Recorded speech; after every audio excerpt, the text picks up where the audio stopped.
Everyone thinks Athena is the cool, unproblematic girl boss of Olympus.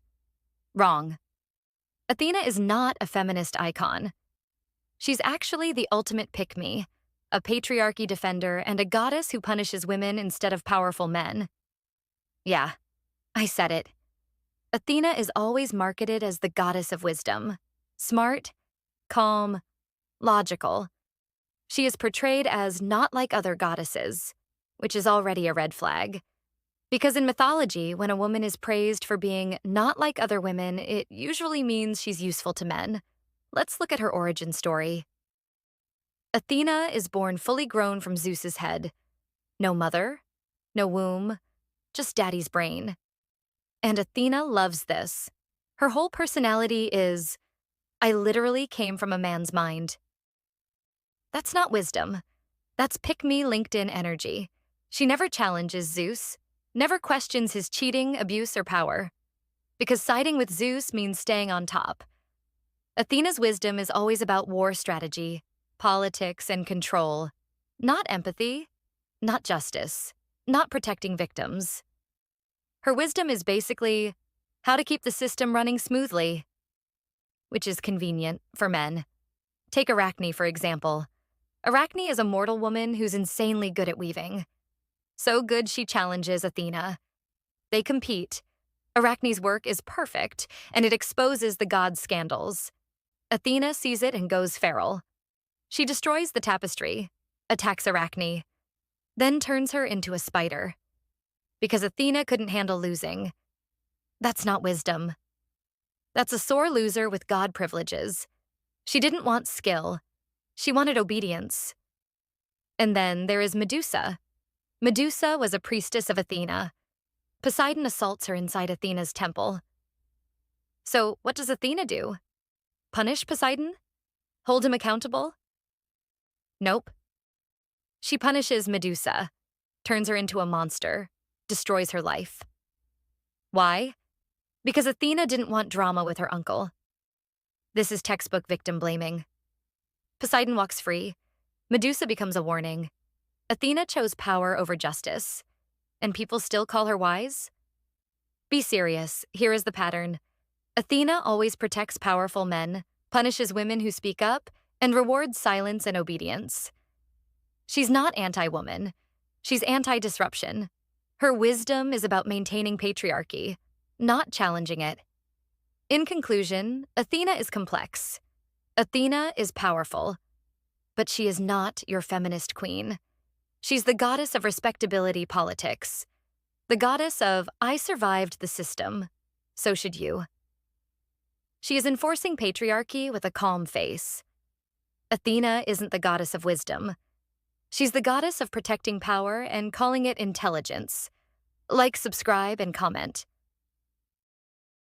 Everyone imagines Zeus as this majestic, white-bearded grandfather figure sitting on a cloud, throwing lightning bolts and dispensing justice. You know, the Disney version? Wrong. If Zeus existed today, he wouldn't be a respected CEO. He would be in prison, or at the very least, canceled on Twitter every single day. He is the definition of toxic masculinity, a serial cheater, and arguably the worst father in the history of the universe. Let's look at his resume. Before he married Hera, Zeus had a first wife named Metis. She was literally the goddess of wisdom. She actually helped Zeus save his siblings from his crazy dad, Kronos. So, a supportive partner, right? Well, a prophecy said that Metis' second child would be stronger than Zeus. And Zeus, being the insecure narcissist he is, panicked. He didn't break up with her. He didn't talk it out. He tricked her into turning into a fly, and then he swallowed her whole. Yes. He ate his pregnant wife. That is how Athena was born later. From his head. But let's not forget the king of gods literally cannibalized his partner to stay in power. That's not leadership. That's a horror movie. And then there is Hera, his sister wife. Yeah, let's not dwell on the incest part. It's Greek mythology. He promised to be faithful. Spoiler alert, he wasn't. But it's not just that he cheated. It's how he cheated. Zeus didn't use pickup lines. He used deception. He turned into a cuckoo bird to trick Hera. He turned into a bull to kidnap Europa. He turned into a swan for Leda. He even turned into golden rain to get into a locked tower. The man went to extreme biological lengths just to hook up with women who couldn't say no. It's predatory, it's creepy, and it's painted as romance in art museums. So, why is he the king? Because he has the biggest lightning bolt. That's it. His rule is based on fear, not wisdom. He punishes Prometheus for giving humans fire. He causes the Trojan War just to reduce the population. Zeus represents power without accountability. He is the guy who breaks everything and blames everyone else. So next time you see a statue of Zeus, don't see a hero. See him for what he is. The original toxic boyfriend that everyone warned you about. If you think Hera is the respectable queen of Olympus and the protector of marriage, you have been lied to. In reality, Hera is the original Karen. She is the CEO of misdirected anger and the absolute worst wife in history. Her entire existence revolves around her husband, Zeus, cheating on her. But instead of divorcing him or punishing him, she spends 100% of her energy destroying the lives of the women he assaults. She doesn't fight the patriarchy. She enforces it. She is the woman who stays with the toxic guy and screams at the barista because her latte is too cold. Let's look at her track record. First, there was Io. Zeus turned Io into a cow to hide her. Did Hera rescue her? No. She tied the poor cow to a tree and sent a horsefly to bite her. Forever. She literally tortured a victim for years just to annoy her husband. Then, there was Echo. Echo was a nymph whose only crime was talking to Hera to distract her. When Hera found out, she didn't just tell her to shut up. She cursed Echo to lose her voice and only be able to repeat the last words she heard. Think about that. She stripped a woman of her ability to speak just because she was annoyed. That is not queen energy. That is a power trip. But Hera isn't just a bad wife. She is a terrible mother. When she gave birth to Hephaestus, she looked at him and decided he was, quote unquote, too ugly. So, she threw him off Mount Olympus. She literally yeeted her own newborn baby off a mountain because he didn't fit her aesthetic. He fell for a whole day and broke his legs. That is why Hephaestus is disabled. Great parenting, Hera. And then, there is the Milky Way incident. Zeus tried to make baby Hercules drink Hera's milk while she was asleep. When she woke up and realized she was breastfeeding her husband's illegitimate child, she pushed him away in disgust. The milk sprayed across the sky and created our galaxy. Yes, you heard that right. We live in a galaxy made of Hera's rejected breast milk. People defend Hera saying, oh, she was just jealous, or she couldn't punish Zeus because he's the king. Wrong. She led a rebellion against Zeus once. She knows how to fight. She just chooses to punch down. She represents the system that punishes victims while letting powerful men walk free. So next time you see a statue of Hera, don't bow. Run. Because she is definitely asking to speak to your manager. If you scroll through TikTok or read webtoons, you probably think Hades is the good guy of Olympus. You know the vibe. Zeus is a cheater, but Hades? He is the misunderstood goth king who treats his wife like a queen. I hate to be the one to ruin your teenage fantasy, but no. Hades is not a soft boy. He is not a romantic hero. He is literally a kidnapper who runs a maximum security prison. The only reason he looks good is because the bar is set by Zeus, which is basically on the floor. Let's look at the meet cute. Hades didn't ask Persephone out on a coffee date. He didn't swipe right. He saw his own niece picking flowers, decided he owned her, split the earth open, and dragged her screaming into the underworld. This wasn't a consensual elopement. Her mother, Demeter, was so heartbroken she literally stopped the seasons, causing the first winter and starving half of humanity. That's not a love story. That is a global climate crisis caused by a hostage situation. But she chose to stay. Did she? Let's talk about the pomegranate seeds. In mythology, eating food in the underworld binds you there forever. Hades knew this. He fed her the seeds on purpose to trap her legally before Zeus could force him to release her. That is not romance. That is entrapment. It is textbook manipulation.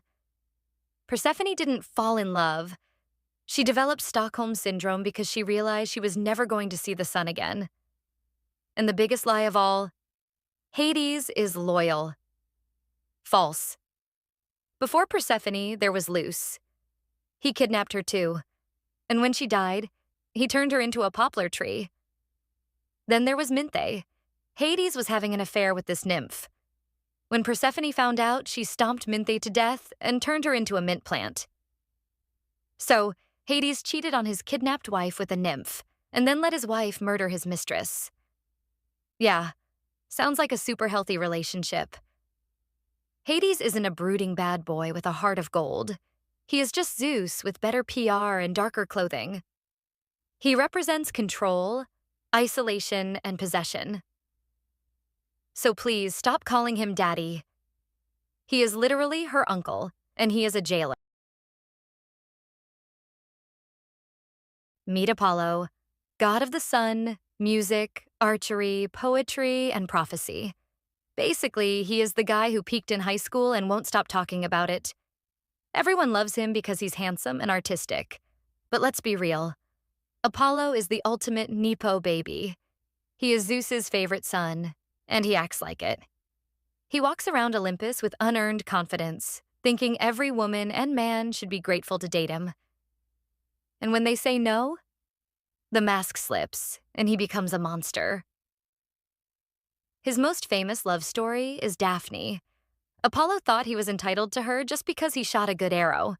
When Daphne said no and ran away, did he respect her boundaries? Nope. He chased her through the woods like a predator. Daphne was so terrified that she begged her father to turn her into a tree just to escape him. Imagine being so annoying that a woman prefers to be a vegetable than have dinner with you. And the creepiest part? After she turned into a laurel tree, Apollo didn't apologize. He broke off her branches and wore them as a crown. He literally made her trauma his fashion statement. Then there is Cassandra. This is textbook nice guy manipulation. Apollo wanted to sleep with her, so he gave her the gift of prophecy as a gift. When she still rejected him, he didn't take the gift back. He cursed her. He made it so she would see the future, but no one would ever believe her. He ensured that she would look crazy to everyone else while watching her city, Troy, burn to the ground. That is psychological warfare. That is, if I can't have you, I'll destroy your reputation. But his toxicity isn't just about dating. He is also a violently sore loser. A satyr named Marsyas challenged Apollo to a music contest. Marsyas played the flute. Apollo played the lyre. The judges actually liked Marsyas better. Apollo threw a tantrum, rigged the rules, and eventually won. And his prize? He tied Marsyas to a tree and flayed him alive. Yes, the god of music skinned a musician alive just because he was insecure about his talent. That's not an artist. That's a psychopath with a harp. Apollo represents the dangerous side of perfection. He is shiny, golden, and talented, but underneath he is fragile and cruel. He destroys anyone who bruises his ego. So, stop calling him the god of healing. He is the god of gaslighting. Everyone thinks Aphrodite is just hearts, flowers, and Valentine's Day. But her origin story? It is definitely rated R. Unlike other gods, she wasn't born from a mother. She was born when Kronos cut off his father, Uranus's let's call them family jewels, and threw them into the ocean. The sea foam mixed with the blood and boom, Aphrodite popped out. So technically, the goddess of beauty is made of severed dad parts and sea foam. Talk about a glamorous entrance. Zeus forced Aphrodite to marry Hephaestus, the god of blacksmiths, because he was considered the ugly god, and Zeus thought it would stop the others from fighting. Did Aphrodite accept this? Absolutely not. She immediately started hooking up with Ares, the god of war. He was the classic bad boy, toxic, violent, and exciting. One day, Hephaestus caught them. He built a magical, invisible golden net and trapped them in bed together. Then he invited all the other gods to come and laugh at them. It was the first ever celebrity leaked tape scandal. And Aphrodite? She didn't care. She loves the drama. But her worst crime wasn't cheating. It was starting a world war over a beauty pageant. It started with a golden apple labeled for the fairest. Hera, Athena, and Aphrodite all wanted it. They asked a mortal prince, Paris, to judge. Hera offered him power. Athena offered him wisdom. But Aphrodite? She played dirty. She offered him the most beautiful woman in the world, Helen of Sparta. The problem? Helen was already married. Aphrodite didn't care. She helped Paris kidnap Helen, which triggered the Trojan War. Thousands of people died. Cities were burned. Heroes fell. All because Aphrodite needed a random guy to tell her she was pretty. That is peak narcissism. If you think she supports other women, think again. Look at Psyche. Psyche was a mortal girl so beautiful that people started paying more attention to her than Aphrodite. Aphrodite lost her mind. She ordered her son, Cupid, to make Psyche fall in love with a monster. When that failed, she tortured Psyche with impossible tasks, like sorting a mountain of seeds or going to the underworld to fetch beauty cream. She is the mother-in-law from hell who literally tries to kill you because you're too pretty. Aphrodite isn't the goddess of healthy love. She represents obsession, vanity, and chaos. She treats humans like toys and starts wars for compliments.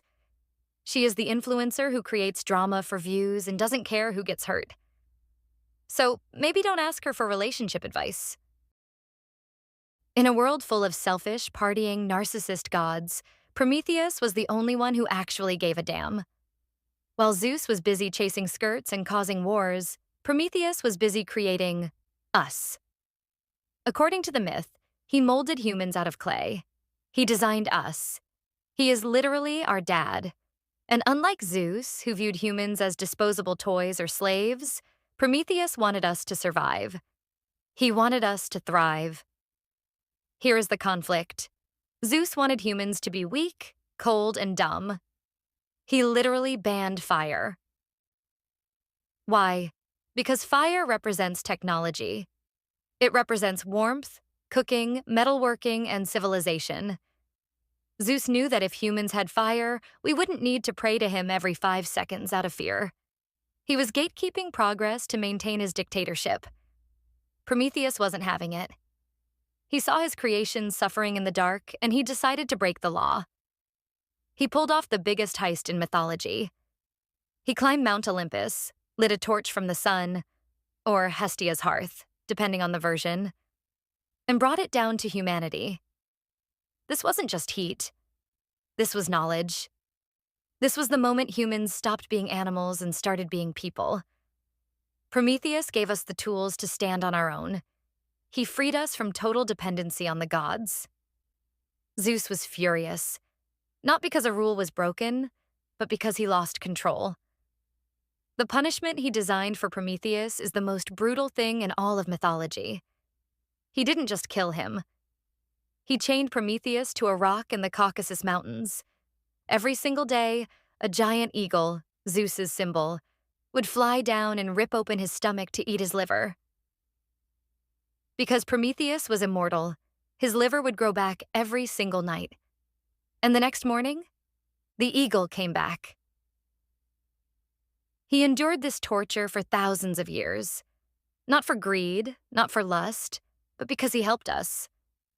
And Zeus wasn't done. He wanted to punish humans too. He commissioned the creation of Pandora, the first woman, and gave her a jar, or box, full of all the evils in the world: sickness, death, war. He tricked her into opening it, unleashing suffering onto humanity. Why? Just to spite Prometheus. Oh, you gave them fire? Fine. I'll give them cancer and depression. That is the level of pettiness we are dealing with. Prometheus is the ultimate whistleblower. He stood up against a corrupt tyrant to help the weak, knowing he would suffer for it. So, if you are warm right now, if you are cooking food or using a computer, thank Prometheus. And maybe, just maybe, flip off a statue of Zeus, greater than... Everyone knows Medusa, the monster with snakes for hair, the creature that turns men to stone with a single glance. If you see her in a Hollywood movie, she is always the villain-level boss that the hero needs to kill to save the day. But have you ever stopped to ask, why? Why does she have snakes on her head? Why does she hate men so much? And why is she hiding on an island far away from civilization? The answer is tragic. Medusa wasn't born a monster. She was made one by a cruel system. Let's look at who she was before the snakes. Medusa was originally a stunningly beautiful human woman. She was a devout priestess in the temple of Athena. She was famous for her beautiful hair. She took a vow of celibacy and dedicated her entire life to serving the goddess of wisdom. She did everything right. She followed every rule. But then, Poseidon saw her. The god of the sea decided he wanted her. And when a god wants something, they take it. Medusa said no. She ran into Athena's temple for protection, hugging the statue of her goddess, begging to be saved. But Athena did not answer. The marble statue remained silent. Poseidon assaulted Medusa right there on the cold floor of the sacred temple. Now, this is the part that makes your blood boil. What did Athena do when she found out? Did she punish her uncle Poseidon? Did she demand justice? No. He is a powerful male god, and Athena is a daddy's girl. Instead, Athena blamed the victim. She claimed Medusa defiled her temple. And it wasn't just Medusa. Medusa had two sisters, Stheno and Euryale. They tried to protect Medusa during the assault. For their bravery, Athena punished them too. She turned all three sisters into the Gorgons. She turned Medusa's beautiful hair into venomous vipers. And then, she gave her the ultimate curse. She made it so that no man could ever look at her again without turning to stone. Think about the psychological horror of that. Athena didn't just make her ugly. She made her lethally isolated. She ensured Medusa would be alone forever. Centuries later, Perseus comes along. History calls him a hero. I call him a pay-to-win player using cheat codes. Perseus didn't fight Medusa in a fair duel. He couldn't. He needed Hermes to give him winged sandals. He needed Hades to give him a helmet of invisibility. He needed Hephaestus to give him a diamond sword. And he needed Athena to give him a mirrored shield. It took 5 gods to help one man kill a single sleeping woman. Yes, she was sleeping. He snuck into her cave like a coward, looked at her reflection in the shield, and cut off her head while she was dreaming. He murdered a pregnant woman in her sleep. Because that's the other detail they leave out. Medusa was still pregnant with Poseidon's children. When her head was severed, Pegasus, the winged horse, and Chrysaor sprang from her blood. Even in death, Medusa was treated as an object. Perseus used her severed head as a weapon to turn his enemies to stone. He flew around the world using her like a flashlight of death. And eventually, he gave the head to Athena, the goddess who ruined Medusa's life, who blamed her for being attacked, now wears her severed head on her shield as a fashion accessory. So next time you see a statue of Medusa, don't see a monster. See a woman who was failed by the gods, failed by justice, and hunted down for crimes she didn't commit. She isn't a villain. She is the ultimate symbol of survivor rage. When you picture the Minotaur, what do you see? A bloodthirsty beast waiting in the dark to eat people? A level boss in a video game?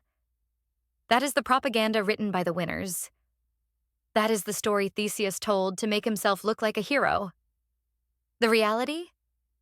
The Minotaur was the victim of the most messed up family drama in history. He wasn't born a monster.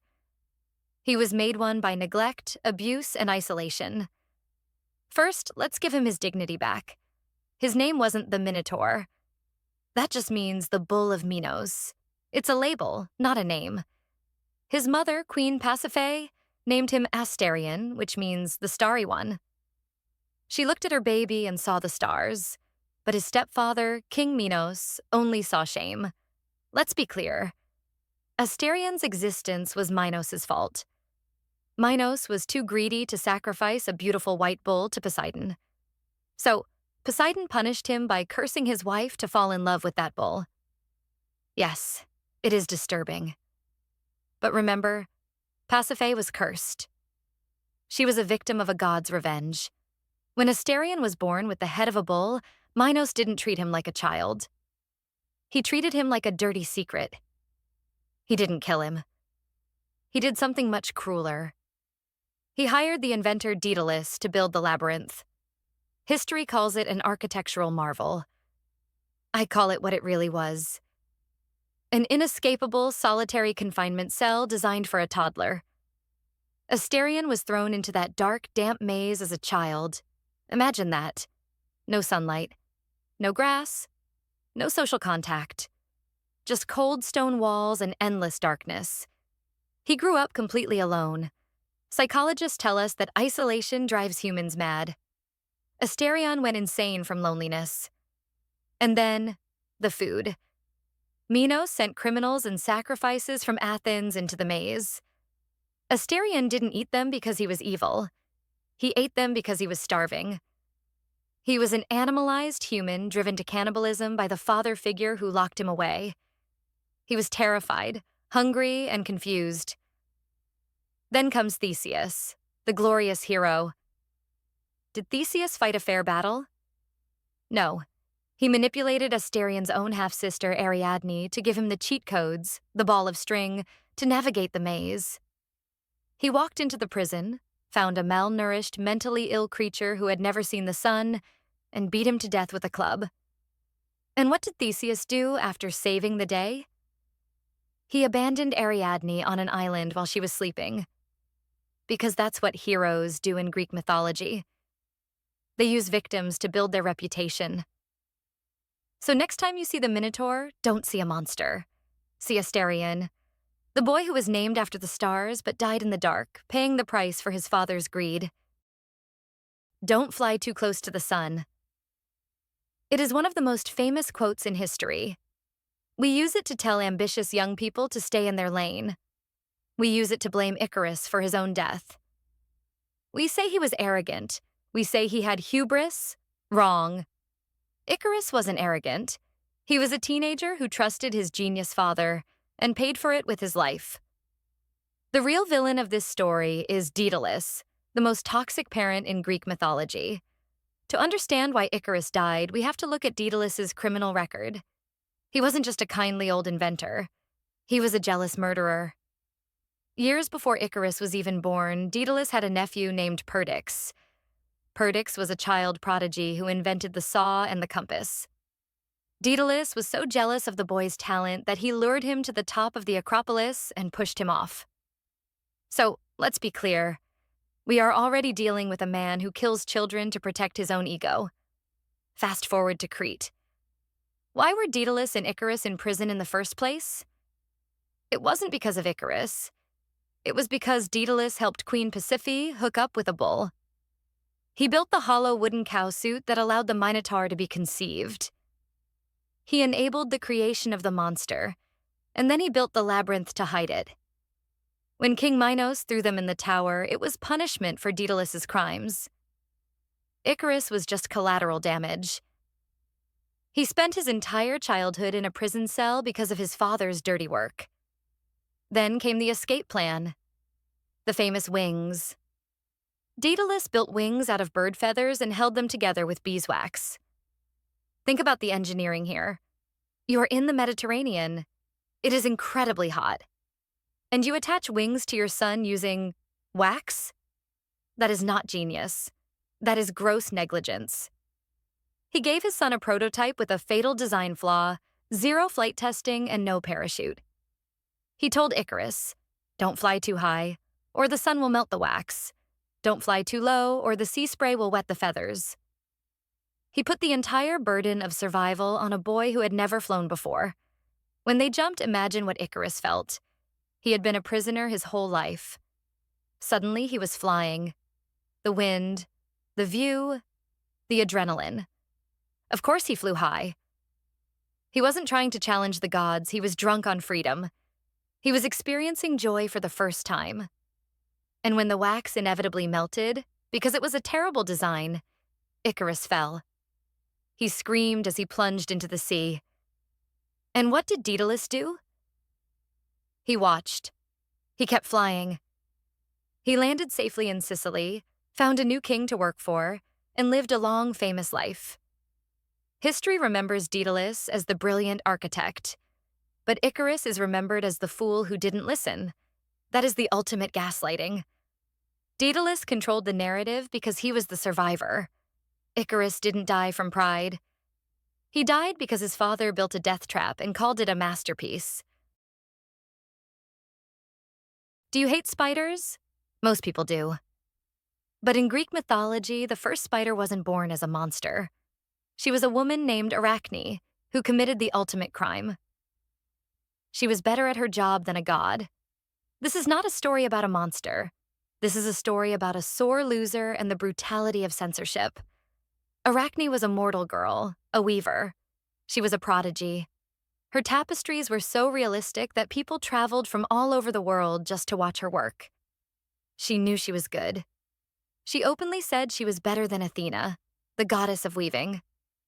Now, we call this hubris, or arrogance. But is it arrogance if it's true? Athena heard this and got jealous. But she didn't come down to congratulate the young artist. First, she came down disguised as an old woman. She lectured Arachne, telling her to know her place and respect the gods. Arachne, being a confident Gen Z equivalent, basically said, "If Athena is so great, let her come down and challenge me." So, Athena revealed herself. Game on. The Great Weaving Contest. This is the most important part of the story. It wasn't just about how well they wove, but what they wove. Athena wove a classic piece of propaganda. She depicted the gods in all their glory, sitting on Mount Olympus, looking perfect and majestic. It was boring, traditional establishment art. Arachne? She went punk rock. She wove a tapestry depicting the crimes of the gods. She showed Zeus cheating on Hera. She showed Poseidon chasing women. She showed Apollo killing people. She created a flawless piece of political satire exposing the hypocrisy of the ruling class. And here is the kicker. When Athena inspected Arachne's work, she looked for a flaw. She looked for a loose thread, a mistake, anything. She couldn't find one. The myth explicitly says, not even envy itself could find a fault in the work. Arachne had won. Her technique was perfect, and her message was truthful. Athena couldn't handle it. The goddess of wisdom lost her temper completely. She didn't win by skill, she won by violence. She took her heavy wooden shuttle and beat Arachne across the face. She ripped the beautiful tapestry into shreds to destroy the evidence. Arachne was humiliated. She was an artist who had just seen her masterpiece destroyed and was physically assaulted by a god. She couldn't live with the shame. She took a rope and tried to hang herself. Athena, feeling a sudden twisted mix of pity and cruelty, decided to save her. She said, "Live on, you wicked girl, but hang forever." She sprinkled potion on Arachne. Arachne's hair fell out. Her nose and ears disappeared. Her fingers turned into long, spindly legs. She shrank into the first spider. So now Arachne hangs from a thread forever, still weaving, still creating. Athena didn't punish her for being a bad person. She punished her for speaking the truth. The existence of the spider is a permanent reminder that the gods cannot handle criticism. Pandora's box. It is the ultimate metaphor for ruining everything. We blame Pandora for releasing sickness, death, and misery into the world. We call her curious. We call her disobedient. But what if I told you that Pandora was never a human woman? She was a manufactured object. She was a trap. She was, technically speaking, the first android in history. Let's look at her origin story. She wasn't born from a mother. She was built in a lab. Zeus was furious that Prometheus stole fire for humanity. He couldn't take the fire back, so he decided to poison the humans instead. He commissioned Hephaestus, the god of blacksmiths, to construct a kalos kakon, a beautiful evil. Hephaestus molded her out of earth and water. He built a statue that looked like a shy, beautiful virgin. Then the other gods installed her software. Athena dressed her in silvery robes. Aphrodite gave her grace and desire. But Hermes? Hermes gave her a shameful mind and a deceitful nature. She was programmed to lie. She was programmed to be seductive. And most importantly, she was programmed with an uncontrollable curiosity. They named her Pandora, which means all gifts. But she wasn't the gift. She was the delivery system. The actual weapon was the jar. Yes, it was a pythos, a large storage jar.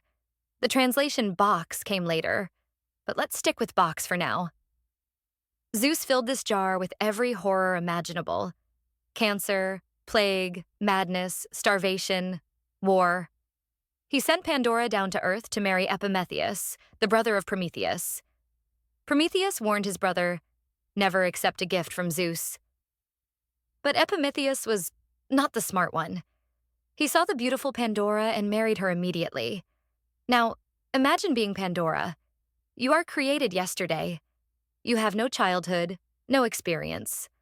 The gods give you a jar and say, whatever you do, don't open this. But they also programmed you with burning curiosity. It's like handing a toddler a grenade with a pin and telling them it's a toy. It was a setup. Eventually, her programming took over. She opened the lid. Boom. The smoke of misery poured out. She tried to close it, but it was too late. The bioweapon was released.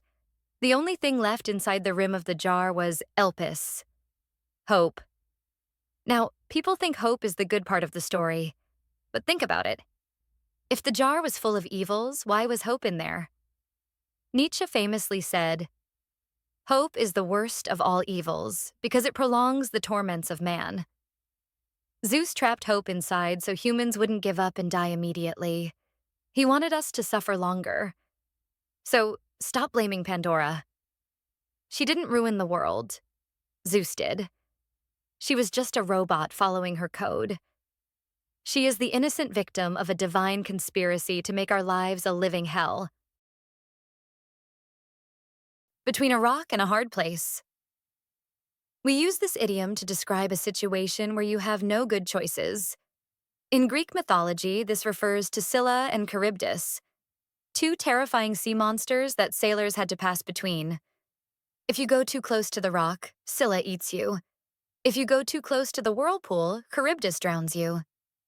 But before they were the nightmares of the Odyssey, they were women, and their stories are heartbreaking. Let's start with Scylla. Before she was a six-headed monster, Scylla was a beautiful naiad, a sea nymph. She was innocent and loved playing in the ocean. Her tragedy began when a minor sea god named Glaucus fell in love with her. Glaucus was intense. He wouldn't take no for an answer. Scylla was frightened by him and ran away. So Glaucus went to the famous witch, Circe, and asked for a love potion to force Scylla to love him. But there was a twist. Circe actually liked Glaucus. She was jealous that he wanted Scylla instead of her. So, instead of a love potion, Circe brewed a horrific poison. She went to the secret cove where Scylla liked to bathe and poured the dark green toxin into the water. When Scylla stepped into the water, the nightmare began. She didn't die. She transformed. 6 ferocious, barking dog heads burst out of her waist. Her legs disappeared. She became a monstrosity fused to the rock, unable to move, forever in pain, lashing out at anything that came near. She didn't choose this. She was a victim of a jealous witch and a creepy stalker. Then there is Charybdis. She lies on the other side of the strait. Charybdis wasn't a victim of romance. She was a victim of war. She was a daughter of Poseidon and Gaia. She was a loyal daughter who helped her father in his feud against Zeus. She used her powers to flood lands, turning islands into sea for her father's kingdom. Zeus, being the tyrant he is, didn't like that. He didn't just kill her. He cursed her with an insatiable thirst. He transformed her into a living bladder, a giant mouth at the bottom of the sea. She is forced to suck down the entire ocean 3 times a day just to satisfy her cursed thirst, creating the deadly whirlpool. So, when Odysseus sailed between them, he wasn't fighting evil beasts. He was sailing between 2 cursed women. One was disfigured because she rejected a man. The other was tortured because she supported her father. They attack sailors not because they are evil, but because they are in eternal agony. Scylla screams with the voices of dogs because she lost her humanity. Charybdis swallows ships because she is starving. History calls them monsters. I call them collateral damage in the games of the gods. We have spent the last 2 weeks talking about how awful Zeus is. He is a bully, a tyrant, and a predator.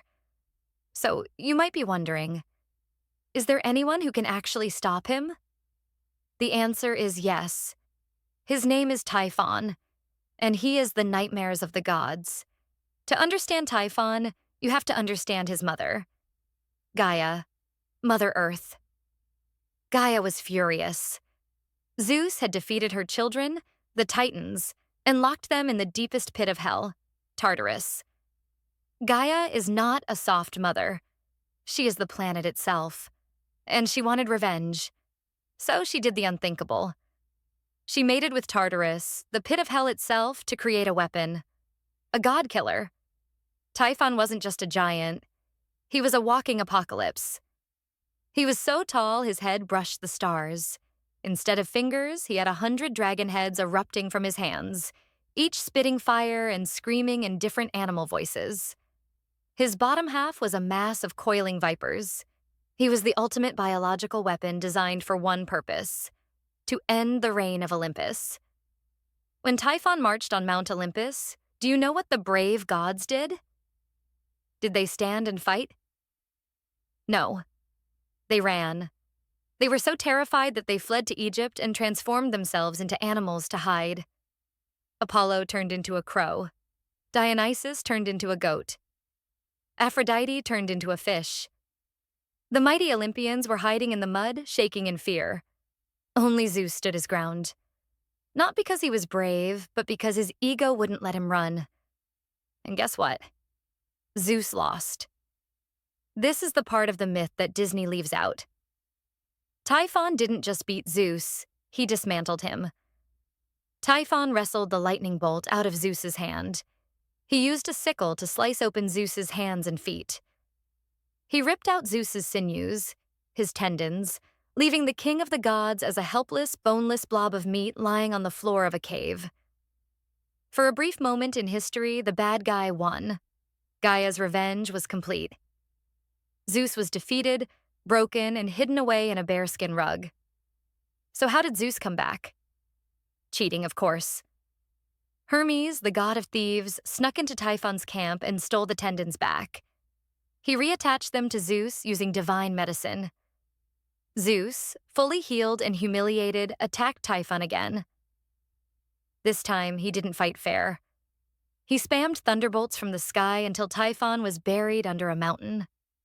That mountain is now Mount Etna in Italy, which is why it still erupts today. It's Typhon trying to break free.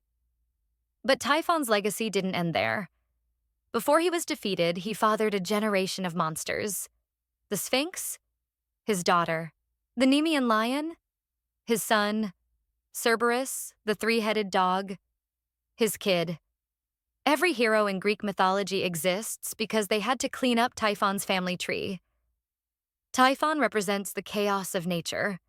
He is the reminder that no matter how ordered and powerful the gods think they are, the earth can always create something big enough to eat them. If your knowledge of Hercules comes from the Disney movie with the singing gospel choir, I have some bad news for you. In the movie, he is the perfect zero to hero. He saves the day, gets the girl, and lives happily ever after. But the real Greek myth? It is a horror story. First, let's get his name right. His name is Heracles, which ironically means glory of Hera. But Hera, the queen of gods, hated him. Why? Because Heracles was living proof of Zeus's infidelity. Zeus cheated on Hera with a mortal woman named Alcmene. So, from the moment he was born, Hera wanted him dead. She even sent 2 snakes into his crib when he was a baby. But Heracles, being a demigod, strangled them with his bare hands. He grew up, got married to a princess named Megara, and had beautiful children. In the Disney movie, Megara is the sassy love interest.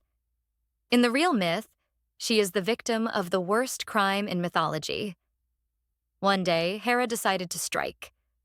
She didn't attack Heracles physically. She attacked his mind. She sent a fit of temporary madness upon him. In a blind, hallucinating rage, Heracles didn't see his wife and kids. He saw enemies. He brutally murdered Megara and his own sons. When he woke up from the madness and saw what he had done, he was broken. He wanted to kill himself. This is where the famous 12 labors come in. He didn't do the 12 labors to prove he was a hero or to become a god. He did them as a punishment. It was court-ordered community service to purify his soul for killing his family. He had to serve King Eurystheus, a man he hated, for 12 years. During these labors, he killed the Nemean lion and wore its skin. He chopped off the heads of the Hydra. He cleaned the filthiest stables in the world. He was a weapon, pointing his rage at monsters to try and forget the blood on his own hands. And his ending? It wasn't happy. Years later, he married another woman, Deianira. She got jealous because she thought Heracles was cheating on her. Like father, like son. She gave him a shirt soaked in the blood of a centaur, thinking it was a love potion. It wasn't. It was acid. The shirt burned Heracles' flesh to the bone. The pain was so unbearable that he built his own funeral pyre and asked his friends to light it on fire just to end the suffering. So, Heracles isn't the shining hero of justice. He is a tragic figure. A man cursed by his father's sins, manipulated by his stepmother's hate, and haunted by the memory of the family he killed. Let's talk about Jason. You know, the leader of the Argonauts? The guy with the golden fleece? The hero? Actually, let me correct that. Jason wasn't a hero. He was the most incompetent leader in history, and definitely the biggest fuckboy in Greek mythology. Think about his famous mission. He gathered the greatest heroes of the time, Hercules, Orpheus, Peleus, to go get the golden fleece. But what did Jason actually do? When they fought giants, the crew fought them. When they faced sirens, Orpheus played music to drown them out. When they needed muscle, Hercules handled it. Jason was basically the project manager who does no work but takes all the credit. And then he met Medea. Medea was a powerful witch, the daughter of a king. She fell madly in love with Jason, thanks to Hera and Aphrodite meddling again. Without Medea, Jason would have died 10 times over. The king gave Jason impossible tasks. Yoke fire-breathing bulls? Medea gave him fireproof ointment. Defeat an army of skeleton soldiers? Medea told him the trick to make them kill each other.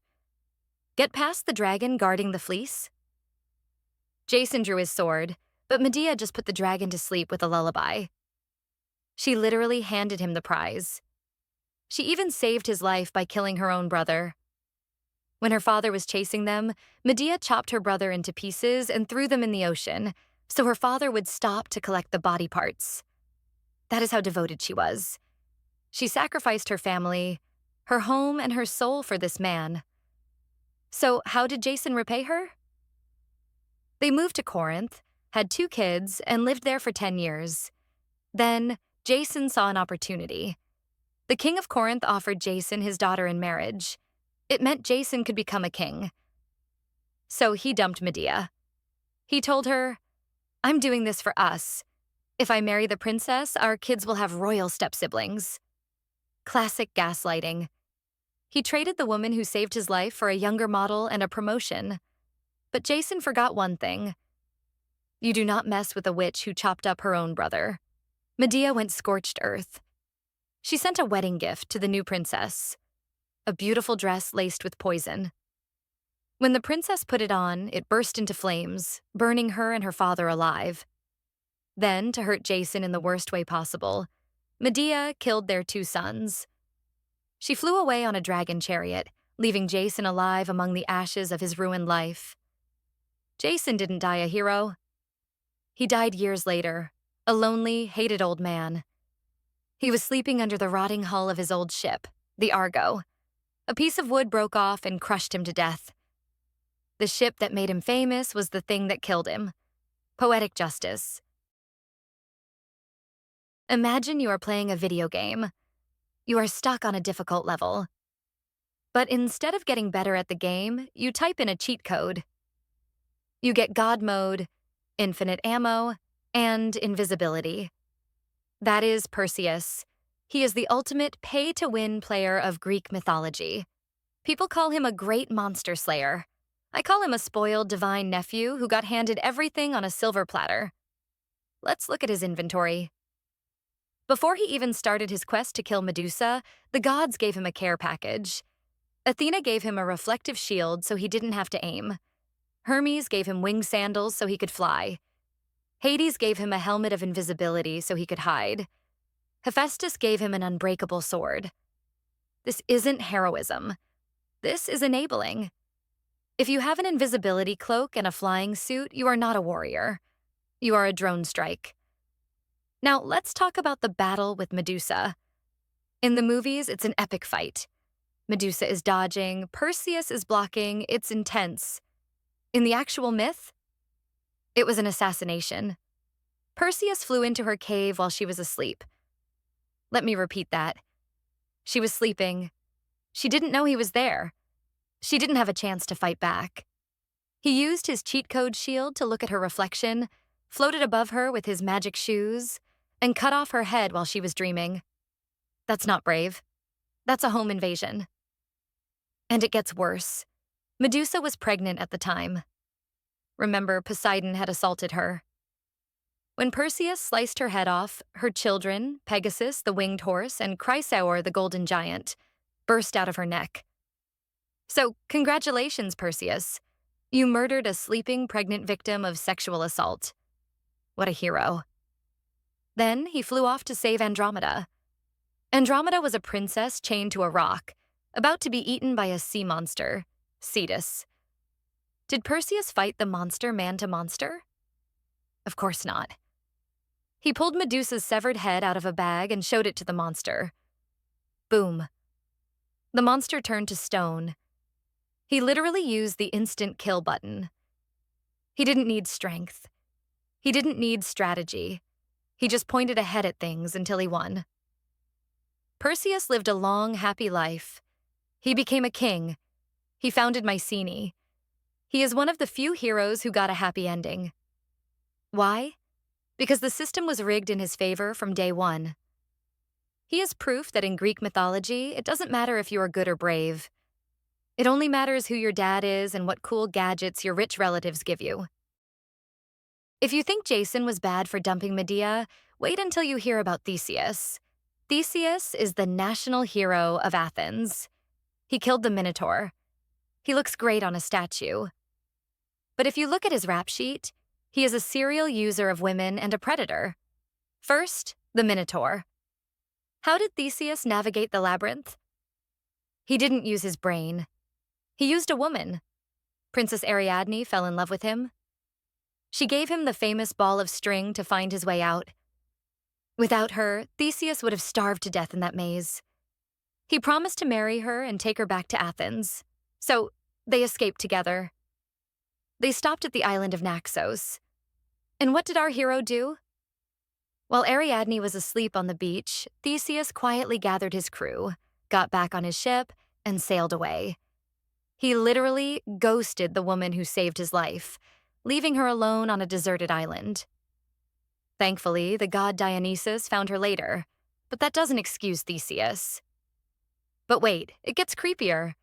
Years later, Theseus was a middle-aged man. His best friend was Pirate House. These two midlife crisis bros decided they wanted to marry daughters of Zeus. Who did Theseus pick? He picked Helen. Yes, Helen of Troy. But here is the disturbing part. At this time, Helen was a child. Some myths say she was 7, some say 12.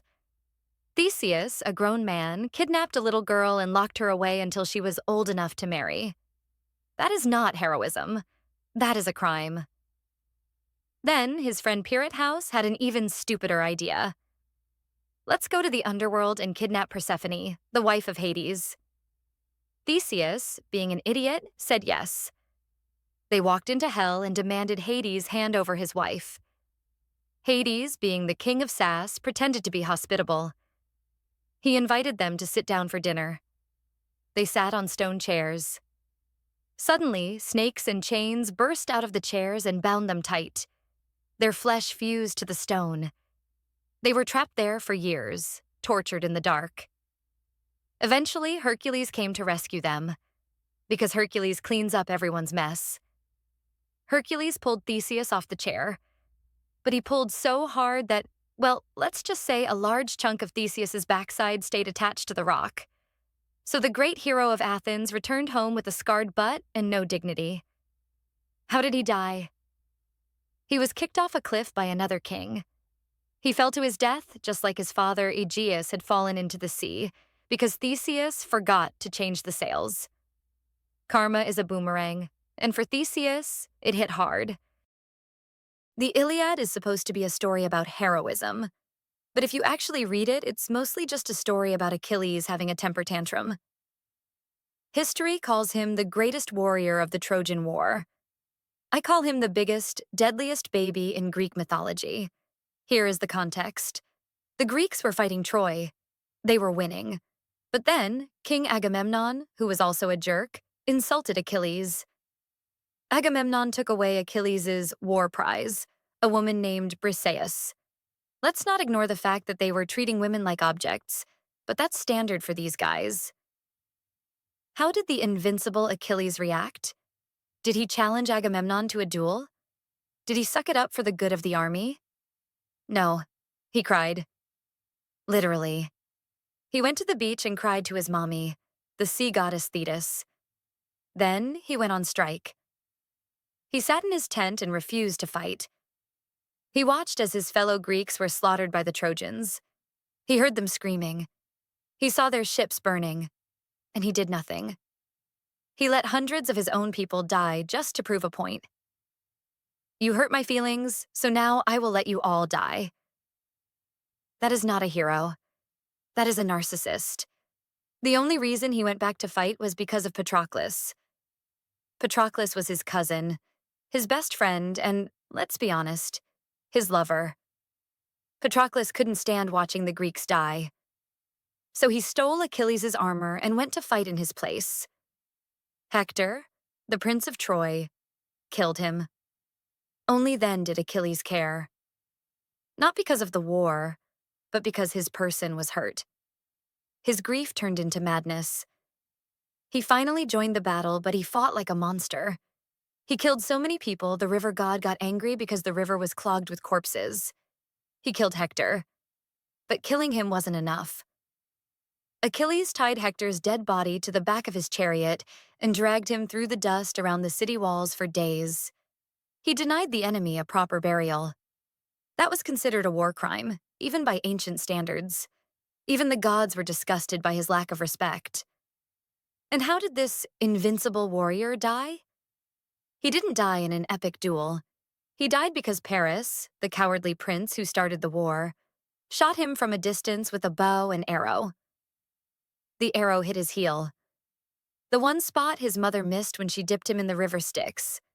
The greatest warrior in history was taken down by a cheap shot to the foot. Achilles is the perfect example of toxic masculinity. He had all the strength in the world, but the emotional maturity of a toddler. He fought for glory, he fought for rage, but he never fought for anyone but himself. People call Odysseus a hero of wits and the loyal husband. I call him a liar, a terrible leader, and a serial cheater. Let's look at his famous 10-year journey home. The story says he was desperate to get back to his wife, Penelope. Really? Was he? Because he spent 1 year living with the sorceress Circe, and then he spent 7 years living with the nymph Calypso on a tropical island. That is 8 out of 10 years spent in the beds of immortal goddesses. He wasn't trapped. He was on a decade-long vacation while his wife was fending off aggressive men back home. He only left Calypso because Zeus literally ordered her to kick him out. Now, let's talk about his leadership skills. When he left Troy, he had 12 ships and about 600 men. When he got home, he was the only survivor. He has a 100% casualty rate for his team. He let his men get eaten by the Cyclops because he was too arrogant and wanted to brag about his name. He watched 6 of his men get eaten by Scylla because he didn't want to warn them. He fell asleep at the wheel and let his men open the bag of winds, blowing them away from home when they were almost there.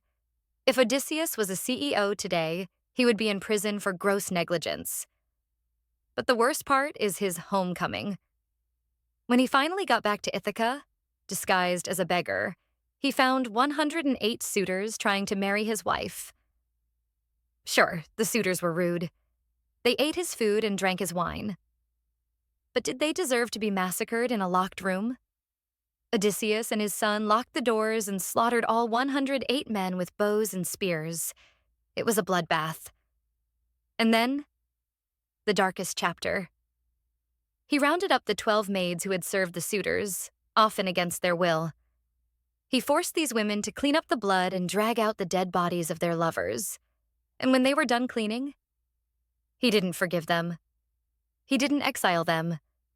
He ordered his son to hang them all in the courtyard like thrushes caught in a net. Because in Odysseus's mind, they were disloyal property. Odysseus isn't a hero. He is a man who uses words to justify his crimes. He cheated on his wife, got his crew killed, and murdered defenseless women. But because he tells a good story, history forgave him. Pop quiz. Who rode the flying horse, Pegasus? If you said Hercules because you watched the Disney movie, I'm sorry. You get an F. Hercules never rode Pegasus in the original myths. He was too heavy. The real rider of Pegasus was a guy named Bellerophon, and his story is the ultimate example of main character syndrome. Bellerophon started out as a murderer. He killed his own brother, accidentally, he claimed, and was exiled. To redeem himself, he was sent on a suicide mission by a king who wanted him dead. The mission? Kill the Chimera. The Chimera was a nightmare fuel monster. A lion in the front, a goat coming out of its back, and a snake for a tail. Oh, and it breathed fire. Bellerophon knew he couldn't fight it on the ground. He needed air support. He went to the temple of Athena and slept there. Athena, being the goddess of strategy, gave him a golden bridle. With this magical item, he tamed the wild Pegasus. Imagine looking down on your enemies from the sky thousands of years before the invention of the airplane. He was invincible.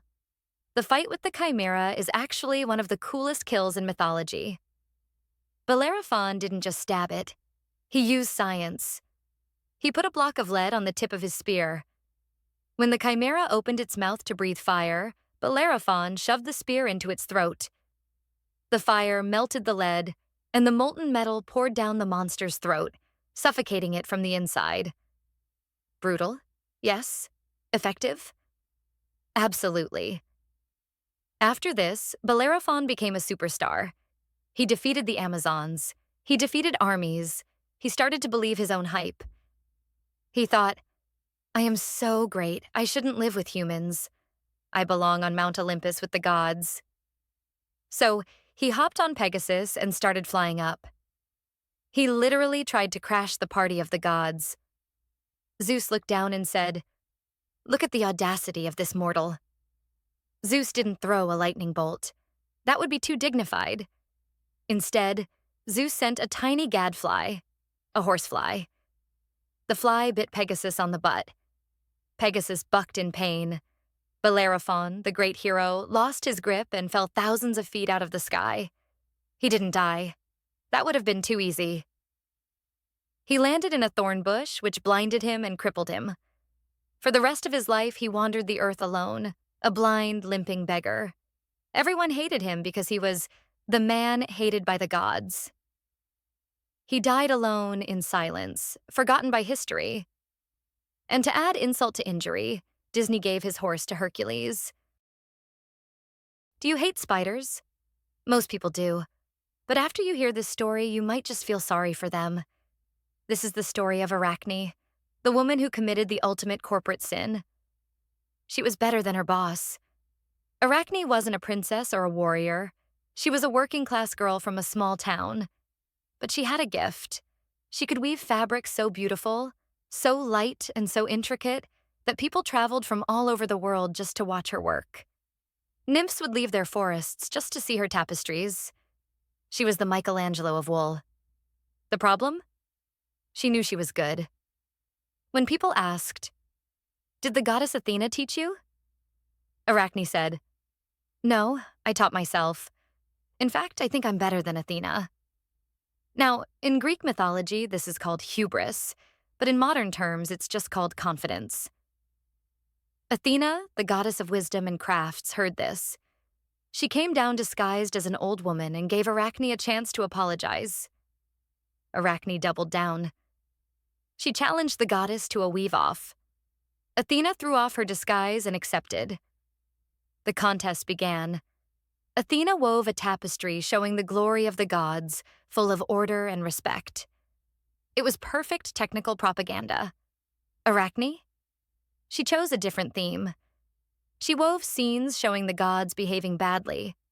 She showed Zeus cheating on his wife, disguised as a bull, a swan, and a shower of gold. She showed the lies, the scandals, and the abuse of power. Here is the crucial part that most history books skip. Arachne's work was flawless. Even Athena, the goddess of weaving, could not find a single mistake in the stitching. Arachne didn't just match the goddess, she outplayed her. Athena couldn't handle the truth, and she definitely couldn't handle losing. In a fit of divine rage, which is just a fancy word for being a sore loser, Athena ripped Arachne's masterpiece to shreds.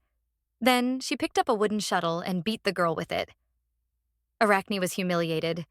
She tried to hang herself to escape the shame. But Athena wasn't done. She pitied her, but in the cruelest way possible. She said, "You want to hang? Then hang forever." She sprinkled magic juice on Arachne. Her hair fell out. Her nose and ears vanished. Her head shrank.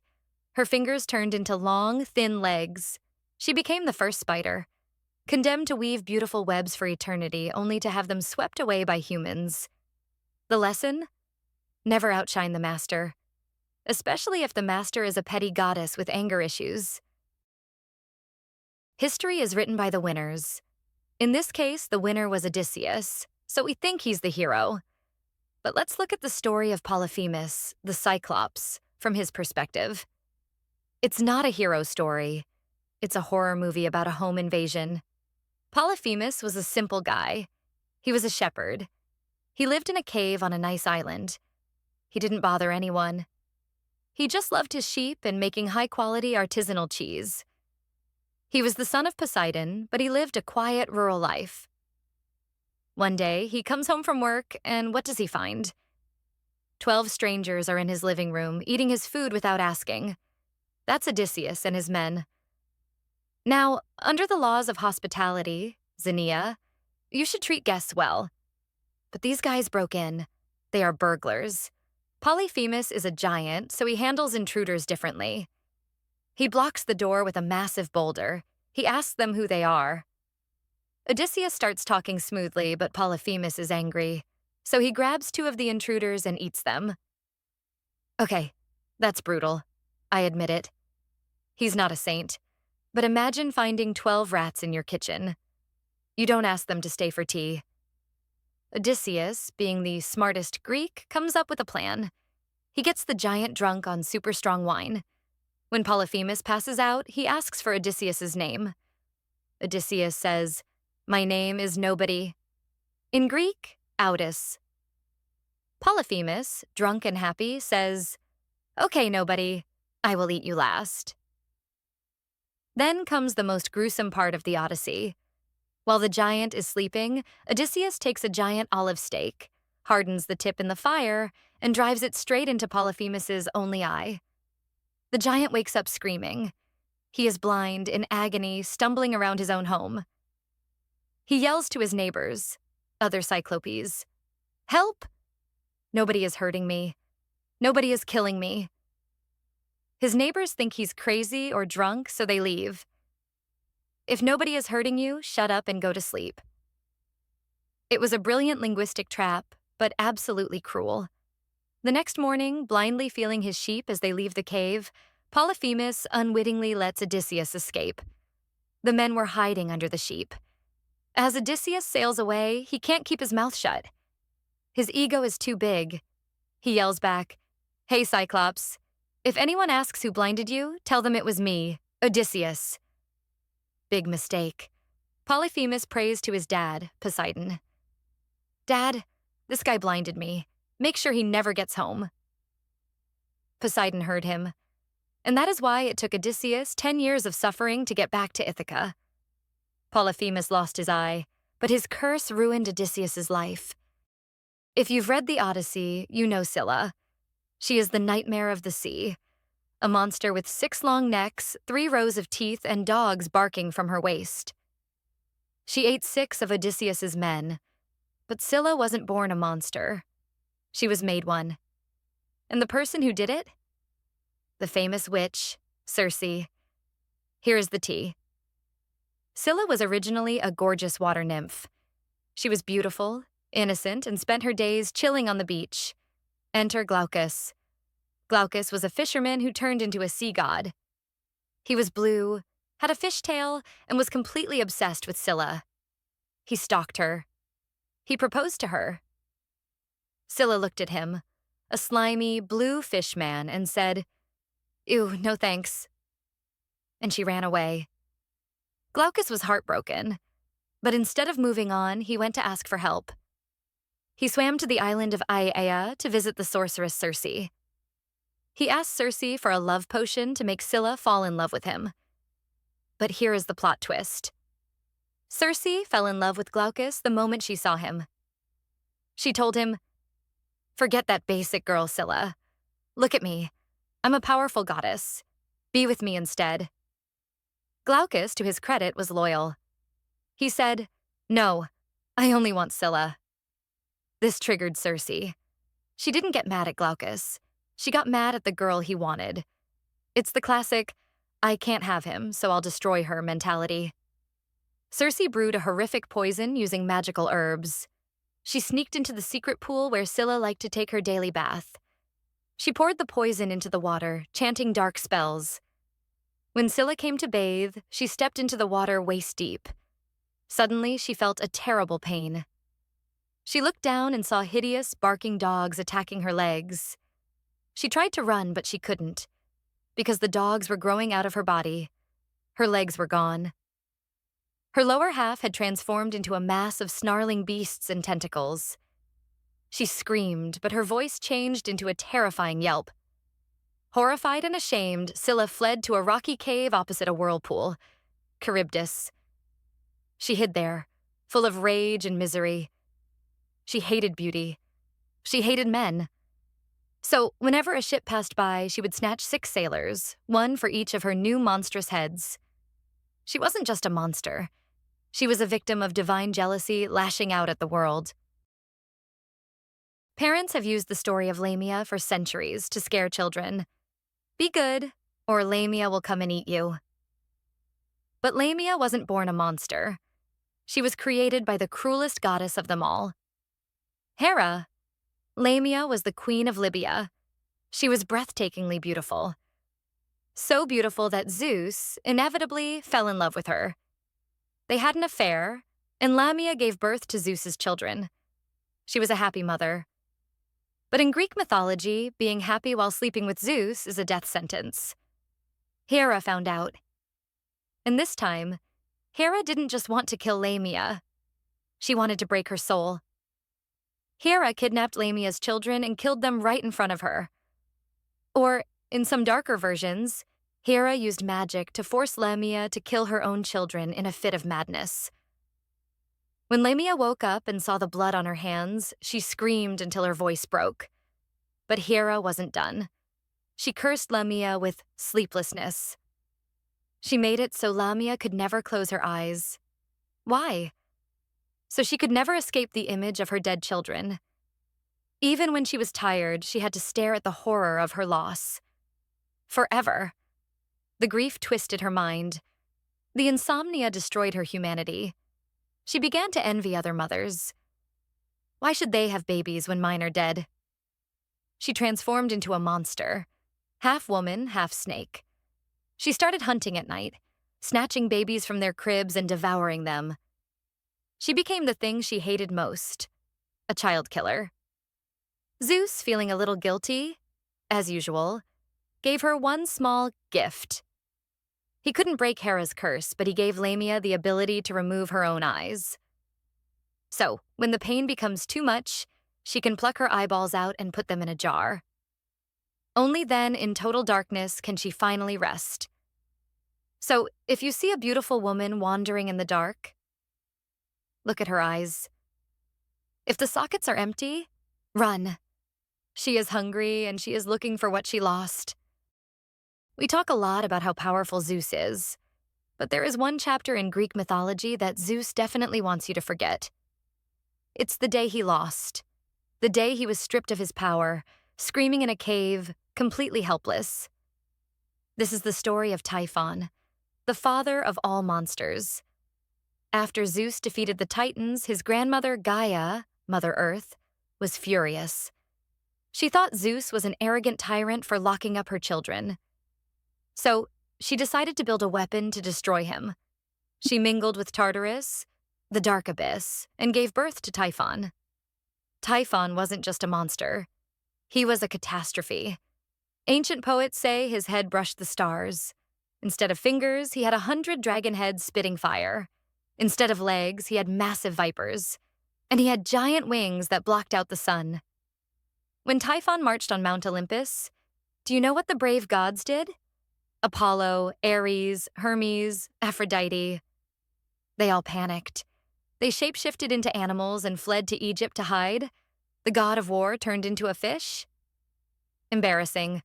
Only Zeus and Athena stood their ground. The battle was apocalyptic.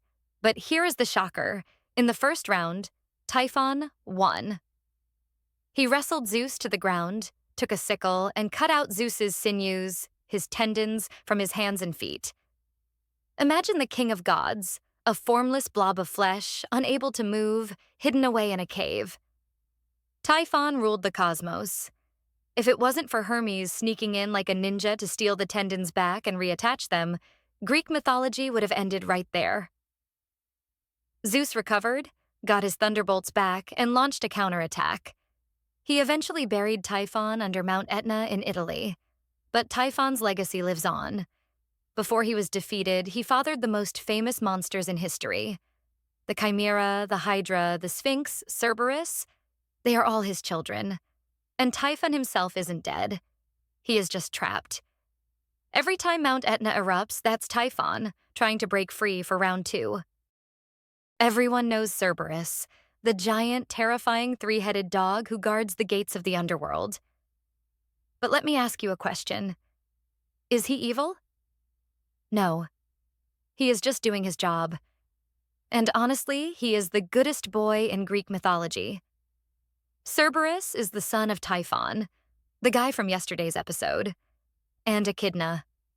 While his siblings went out to terrorize villages, Cerberus got a stable government job. He was hired by Hades to be the bouncer of the underworld. His job description was simple: keep the dead inside and keep the living outside. He was loyal, vigilant, and incorruptible. But being a famous dog attracts the wrong kind of attention. Enter Hercules. For his 12th and final labor, Hercules was ordered to kidnap Cerberus. Imagine that. You are sitting at home, guarding your master's house, and a steroid-filled demigod comes in and puts you in a chokehold. Hercules wrestled Cerberus, choked him until he passed out, and dragged him all the way to the surface world. This is the saddest part. Cerberus had lived in the dark his whole life. When Hercules dragged him into the sunlight, it burned his eyes. He was so sick and terrified that he vomited. His poisonous vomit hit the ground and created the deadly plant aconite, wolfsbane. After Hercules showed him off like a trophy, he just dumped him back in hell. Rude. But Cerberus isn't just a brute. He has a soft side. When Orpheus came to the underworld to save his wife, he didn't fight the dog. He played sad music on his lyre. Cerberus, being a sensitive soul, liked the music so much he fell asleep. And in another story, the Sibyl, a prophetess, got past him not by fighting, but by giving him a treat. She threw him a cake soaked in honey and sleep-inducing herbs. Cerberus ate it happily and took a nap. See? He's not a monster. He's just food-motivated. So next time you see a picture of Cerberus, don't be scared. He is just Hades' loyal pet, protecting his home, waiting for someone to give him 3 belly rubs. If you live alone on an island and a ship full of strange, aggressive men shows up, what do? If you are Circe, the goddess of sorcery, you invite them in for dinner. And then you turn them into farm animals. Circe is one of the most misunderstood figures in Greek mythology. She was the daughter of the sun god, Helios, but she was born with a strange voice and no divine powers. Or so they thought. She discovered the magic of pharmakeia, using herbs and potions to alter reality. The gods were scared of her power, so they exiled her to the island of Aea.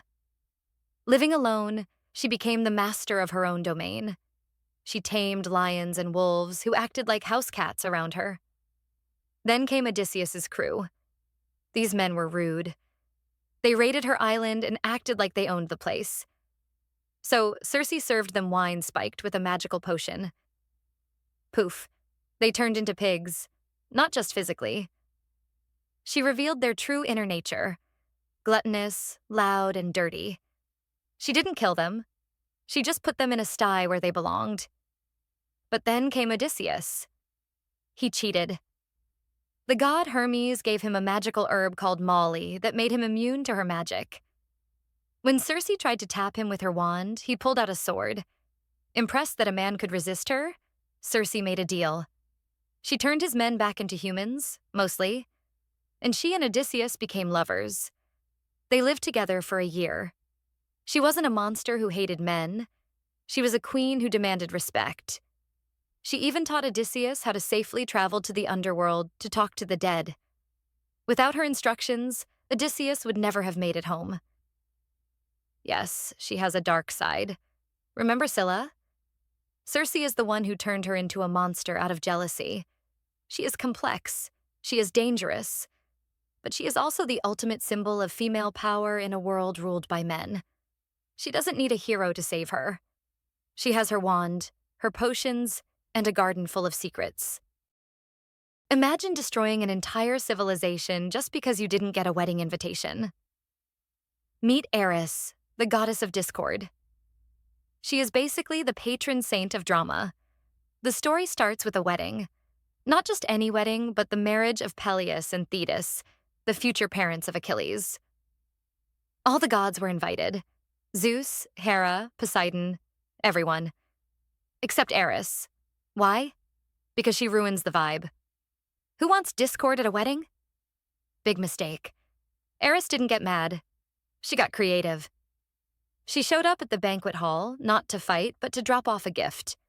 She rolled a single golden apple across the floor. On the apple, there was one word carved: Callisti. which means to the fairest. Now, if you throw a golden apple into a room full of narcissistic goddesses, what happens? Chaos. 3 goddesses immediately grabbed it. Hera, the queen, Athena, the smart one, and Aphrodite, the hot one. They started fighting. It's mine. No, I'm the fairest. They asked Zeus to judge. Zeus, being the only smart man in this story, said, "Absolutely not. I am not choosing between my wife, my daughter, and the goddess of love. That is a suicide mission." So they dumped the decision on a mortal shepherd boy named Paris. Bad idea. Paris was, how do I put this politely? A shallow idiot. The 3 goddesses appeared before him and offered bribes. Hera said, "Pick me, and I will make you king of Europe and Asia." Power. Athena said, "Pick me, and I will make you the greatest warrior in history. Wisdom and glory." Aphrodite loosened her robe and said, "Pick me, and I will give you the most beautiful woman in the world. Sex." Paris didn't care about power. He didn't care about war. He chose Aphrodite. He gave her the apple. The problem? The most beautiful woman in the world was Helen. And Helen was already married to the king of Sparta. By taking Helen, Paris started the Trojan War. Thousands died. Cities burned. Heroes fell. All because one goddess wasn't invited to a party. The lesson? Always send the invite, even to your toxic friends. They call Helen the face that launched 1,000 ships. It sounds romantic, right? But let's be real. This wasn't a romance novel. It was a disaster. And it all started with the most useless man in Greek mythology, Paris. After Aphrodite promised Paris the most beautiful woman in the world, Paris sailed to Sparta. The king of Sparta was Menelaus. Menelaus was a good guy. He welcomed Paris into his palace, gave him food, wine, and treated him like family. This is called Xenia, the sacred law of hospitality. You do not mess with Xenia. Zeus watches that stuff. But Paris didn't care. He only had eyes for the queen, Helen. Fun fact about Helen. She was the daughter of Zeus. Zeus seduced her mom in the form of a swan, so Helen actually hatched from an egg. Yes, the most beautiful woman in history came from an egg. Greek mythology is weird. While Menelaus left town to go to a funeral, Paris made his move. Depending on which version you believe, he either charmed Helen with Aphrodite's help, or he violently kidnapped her. Either way, they loaded Menelaus's gold and his wife onto a ship and ran away to Troy. When Menelaus came home and saw his wife was gone, and his money, he went nuclear. He didn't just call the police. He called his brother, Agamemnon. And they reminded every king in Greece of the oath of Tyndareus. Years ago, all of Helen's ex-boyfriends swore an oath to defend her husband. So, because one guy couldn't keep it in his pants, every major city in Greece had to go to war. Odysseus, Achilles, Ajax. They all got dragged into this mess. A fleet of 1,000 ships set sail for Troy. And what was Paris doing while the world prepared for war? He was chilling in his bedroom, polishing his armor, and looking in the mirror. Throughout the war, Paris was basically a coward. He preferred using a bow and arrow, a weapon for cowards in ancient Greek eyes, instead of a sword. Whenever things got tough, he would run away or get saved by Aphrodite. He is the definition of all talk, no action. Helen eventually grew to despise him, calling him weak. But by then, it was too late. The ships had landed, the slaughter had begun. If you think your dad is strict, be thankful he isn't Agamemnon. Agamemnon was the High King of the Greeks, the leader of the Trojan War. But he was also a monster. This is the story of Iphigenia, the girl who was sacrificed for a gust of wind. Here is the situation. The Greek fleet, 1,000 ships, was gathered at the port of Aulis, ready to sail to Troy. But the wind stopped blowing. For weeks, the sea was dead calm. The men were angry, hungry, and bored. Why? Because Agamemnon, being an arrogant idiot, had killed a sacred deer belonging to the goddess Artemis. He bragged, "I am a better hunter than the goddess." Artemis heard him, and she stopped the wind. The prophet Calchas gave Agamemnon the solution. To get the wind back, you must sacrifice your daughter Iphigenia to Artemis.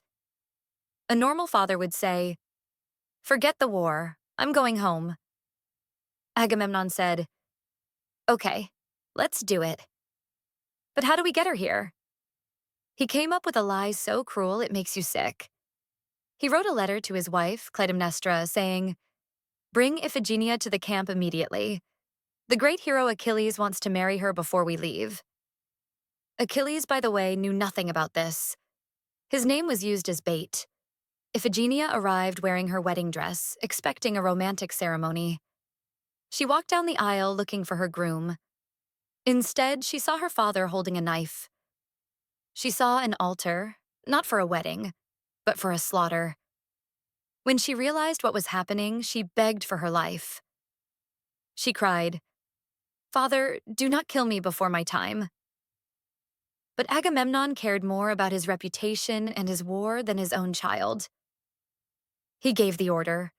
Depending on the version of the myth, she was either killed right there, or Artemis felt pity at the last second and replaced her with a deer, spiriting her away. But to her mother, Clytemnestra, the intent was clear. Agamemnon murdered their daughter for political gain. The wind returned. The ships sailed to Troy, but Agamemnon sealed his fate. 10 years later, when he returned home from the war, his wife was waiting, and she had a very sharp axe ready for him. Sing, goddess of the rage of Achilles. That's how the Iliad begins. It's not about the war. It's about one man's anger management issues. Meet Achilles, the greatest warrior Greece ever produced.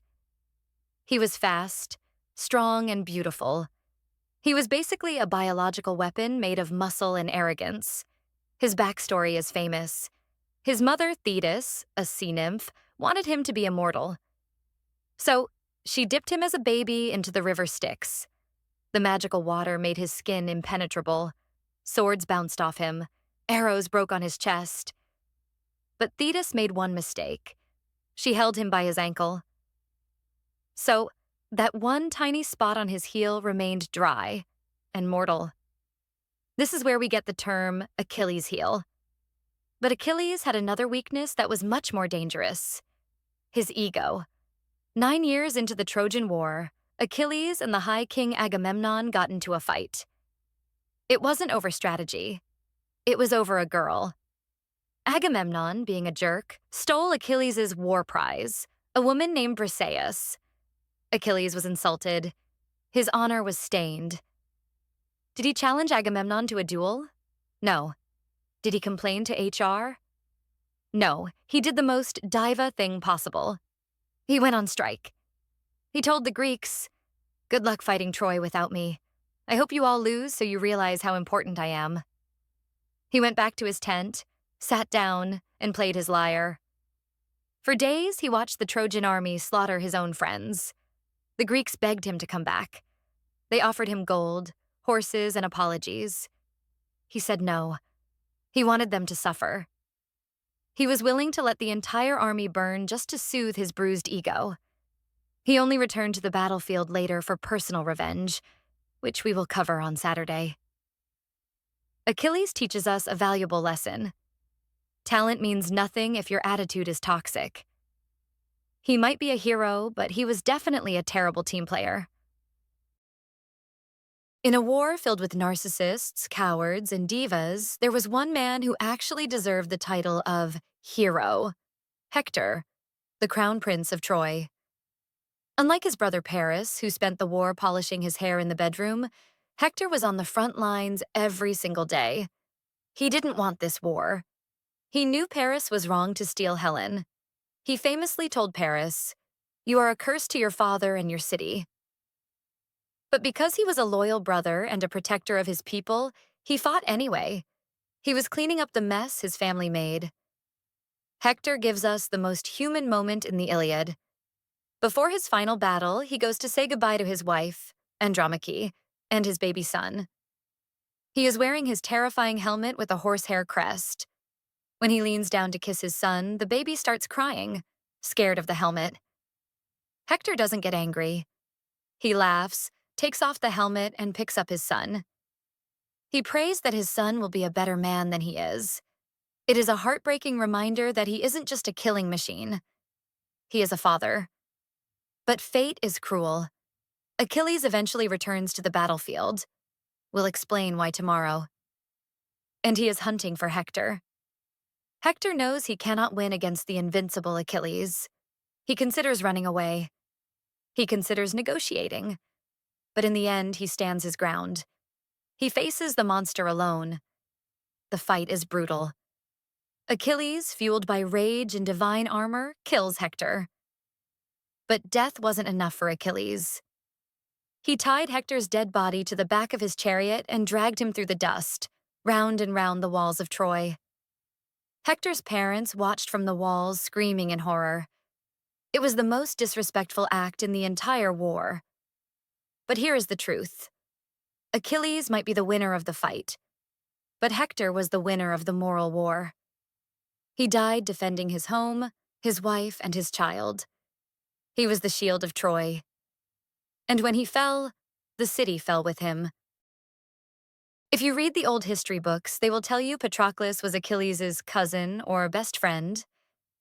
But if you read the Iliad closely, or if you have eyes, you know the truth. They were soulmates. And Patroclus was the only person who could control the rage of Achilles. Remember how Achilles was on strike? Sitting in his tent while the Greeks were dying? Well, Patroclus couldn't take it anymore. Unlike Achilles, Patroclus had empathy. He saw his friends burning, and it broke his heart. So he came up with a dangerous plan. He begged Achilles, "If you won't fight, at least let me borrow your armor. The Trojans are terrified of you. If they see your armor, they will run." Achilles agreed, but he gave one strict warning. "Push the Trojans back from the ships, but do not attack the walls of Troy. Come right back. Basically, don't be a hero, babe. Just scare them." Patroclus put on the legendary golden armor. He marched onto the battlefield, and it worked.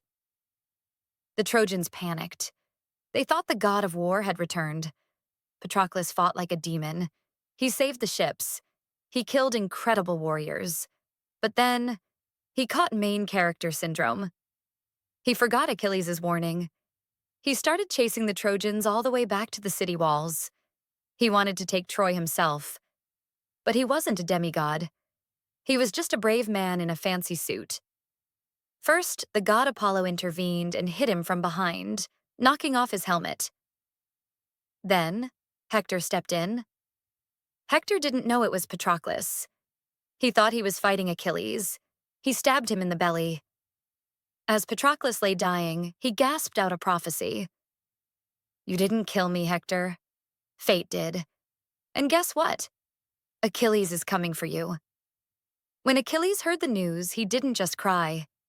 He screamed so loud that horses fell to their knees. He covered himself in dirt. He stopped eating. His rage transformed from sulking diva to unstoppable monster.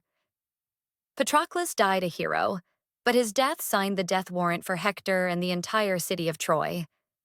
And in the end, Achilles asked for their ashes to be mixed together in the same urn. You know, just like roommates do. 10 years. That's how long the Greeks and Trojans fought. Achilles was dead. Hector was dead. Paris was dead. It was a stalemate. A bloody, useless stalemate. The Greeks were ready to quit. But Odysseus, the smartest man in the room, had one last crazy idea. "If we can't break down their walls," he said, "let's get them to invite us in." So, the Greeks built a massive wooden horse.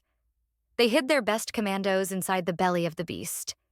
Then, the rest of the Greek army burned their own camp, hopped on their ships, and sailed away, just behind a nearby island to hide. When the Trojans woke up, they saw an empty beach and a giant horse. They also found one Greek spy left behind, a guy named Sinon. Sinon was a professional liar. He spun a sob story.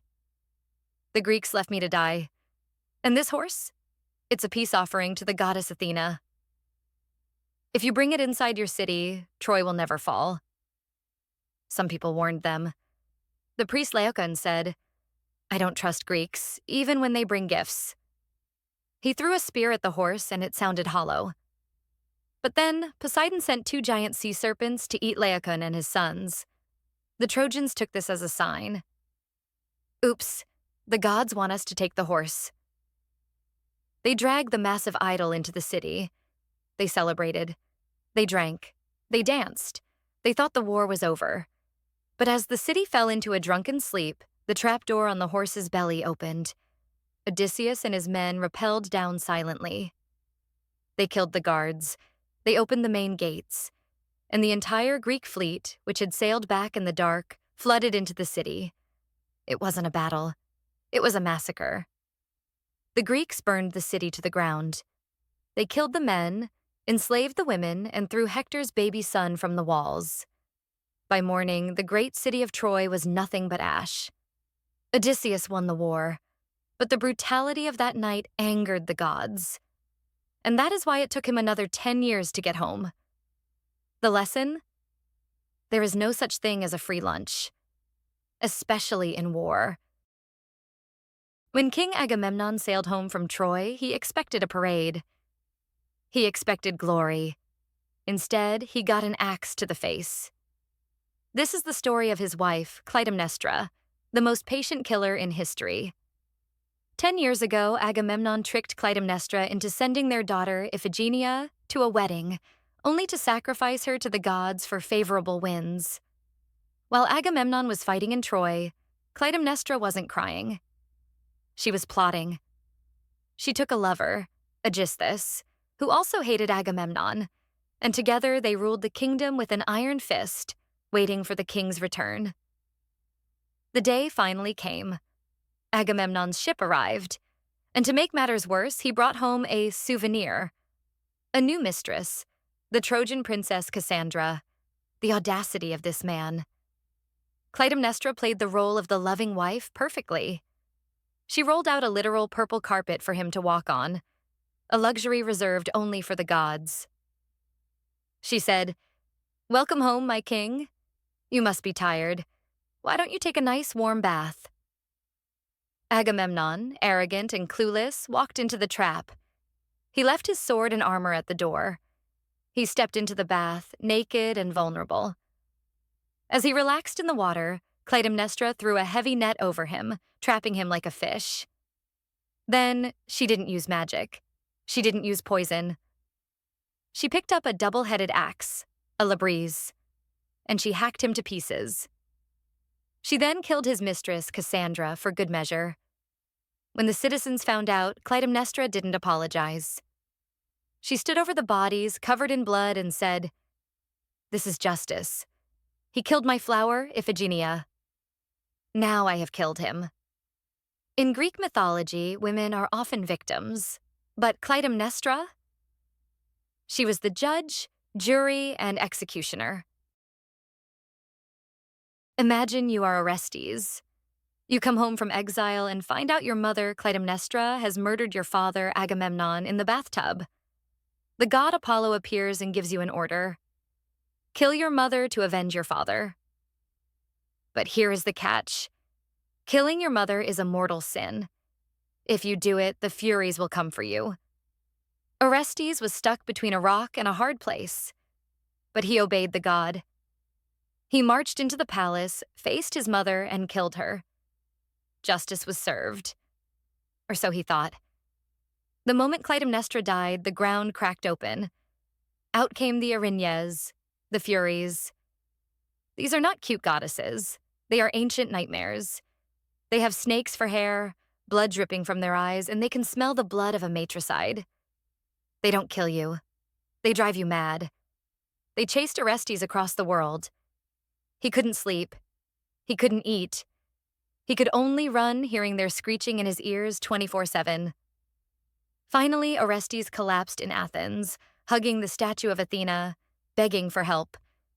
Athena, the goddess of wisdom, realized that this cycle of blood for blood had to stop. If A kills B and C kills A, it never ends. So she invented something revolutionary, a trial. She set up a court on the Areopagus, the Rock of Ares. 12 citizens of Athens sat as the jury. Apollo was the defense attorney for Orestes. The Furies were the prosecutors, demanding his blood. The vote was cast. It was a tie. 6 for guilty, 6 for innocent. In a tie, the deciding vote belonged to Athena. She voted for mercy. She declared Orestes a free man. The cycle of violence ends here, she said. The Furies were furious, pun intended, but Athena offered them a new job. Instead of punishing people out of pure rage, they would become the kindly ones, Eumenides, the guardians of justice in Athens. This story is crucial. It marks the moment Greek mythology moved from barbaric vigilante justice to a civilized legal system. But let's be honest, Orestes probably needed a lot of therapy after that. This is the most disturbing story in Greek mythology. But before you judge Oedipus, you need to know one thing.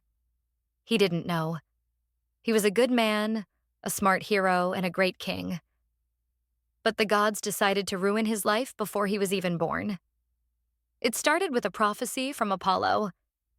The baby will kill his father and marry his mother. His parents, the king and queen of Thebes, were terrified. So they pierced the baby's ankles and left him to die on a mountain. But a shepherd saved him, and he was adopted by the king of Corinth. Oedipus grew up thinking the king of Corinth was his real dad. One day, he heard the prophecy, "You will kill your father and marry your mother." Horrified, Oedipus ran away from home to protect the parents he loved. He thought he was escaping fate. Actually, he was running right into it. On the road, he got into a traffic argument with an old man in a chariot. Road rage kicked in. Oedipus killed the old man. He didn't know that old man was his biological father, the king of Thebes. Strike one. He continued to Thebes, which was being terrorized by the Sphinx, a monster with a human head and a lion's body. The Sphinx asked a riddle. What walks on 4 legs in the morning, 2 in the afternoon, and 3 in the evening? Oedipus, being a genius, answered, man. Crawling as a baby, walking as an adult, using a cane when old. The Sphinx killed herself. The city was saved. The people were so grateful they made Oedipus their new king, and as part of the job, he married the widowed queen, Jocasta, his biological mother. Strike 2. Years later, a plague hit the city. Oedipus vowed to find the cause. He played detective. Slowly, the clues came together. The witness testimonies, the shepherd's confession. The realization hit him like a lightning bolt. The man he killed on the road was his dad. The woman he slept with was his mom. Jocasta couldn't handle the truth. She hanged herself. Oedipus didn't kill himself. He did something worse.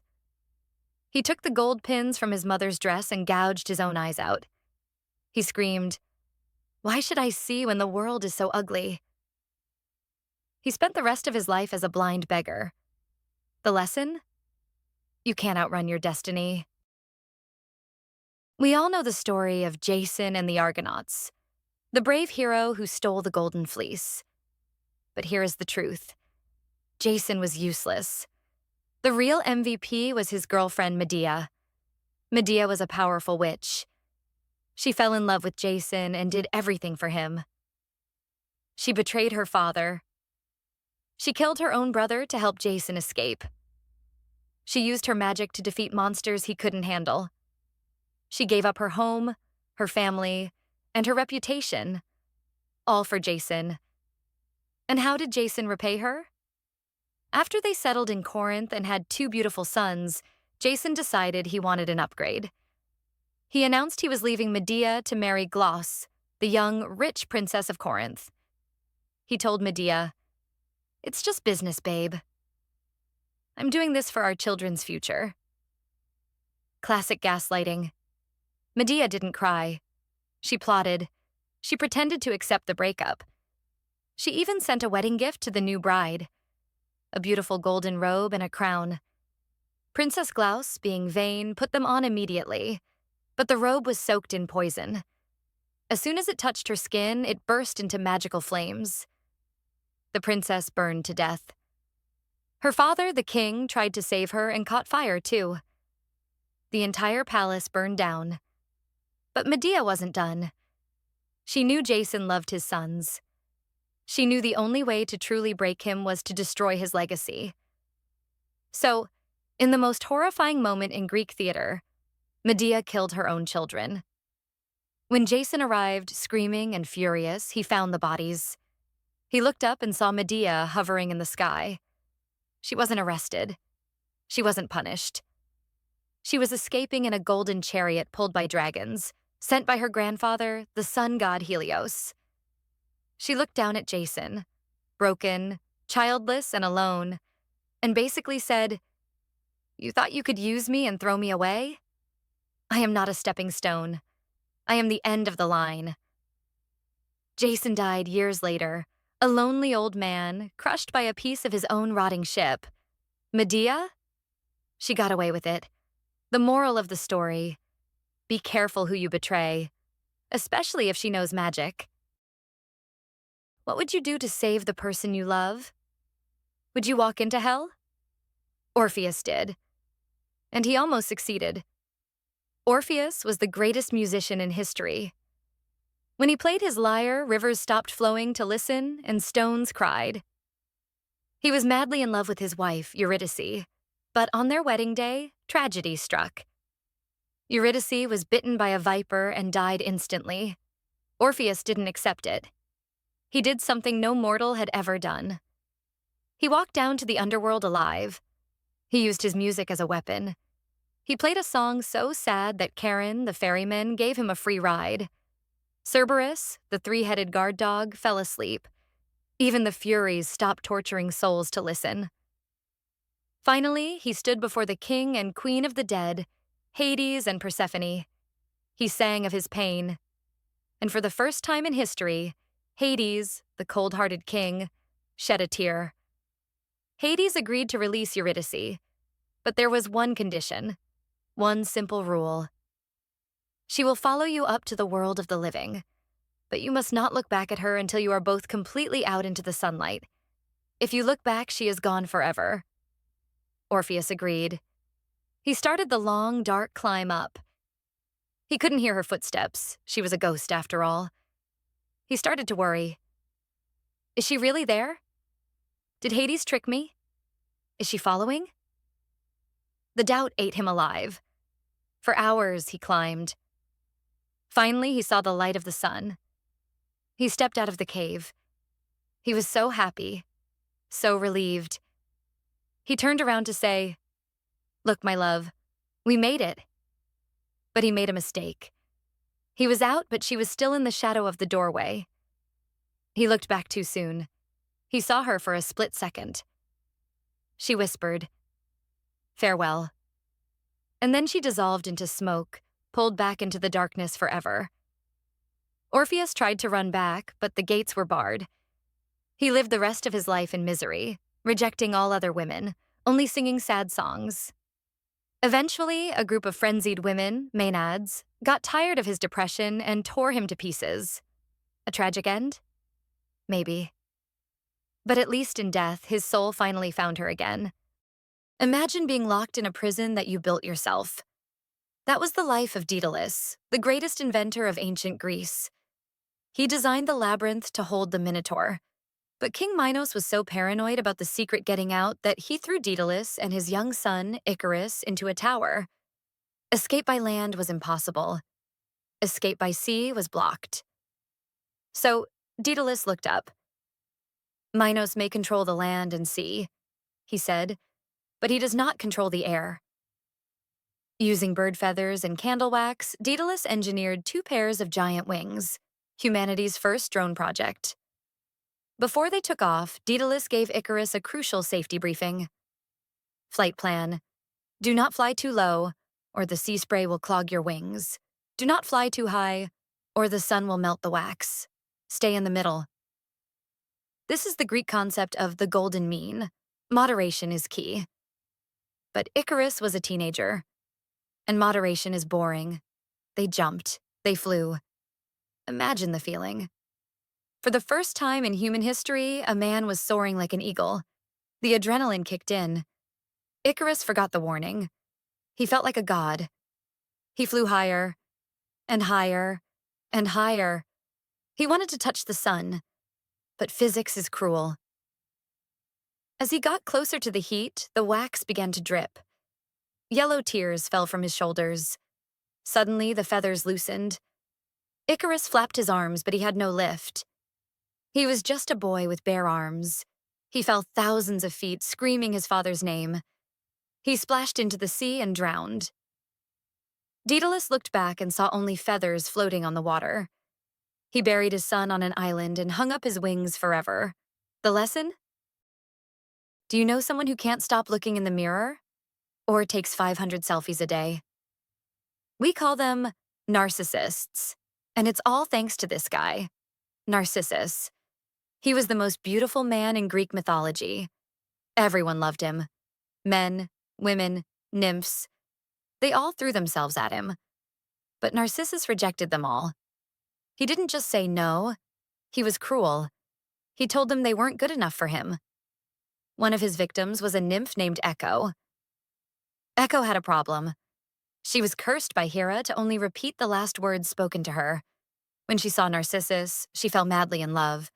She followed him through the woods. Narcissus shouted, "Who's there?" Echo replied, "There."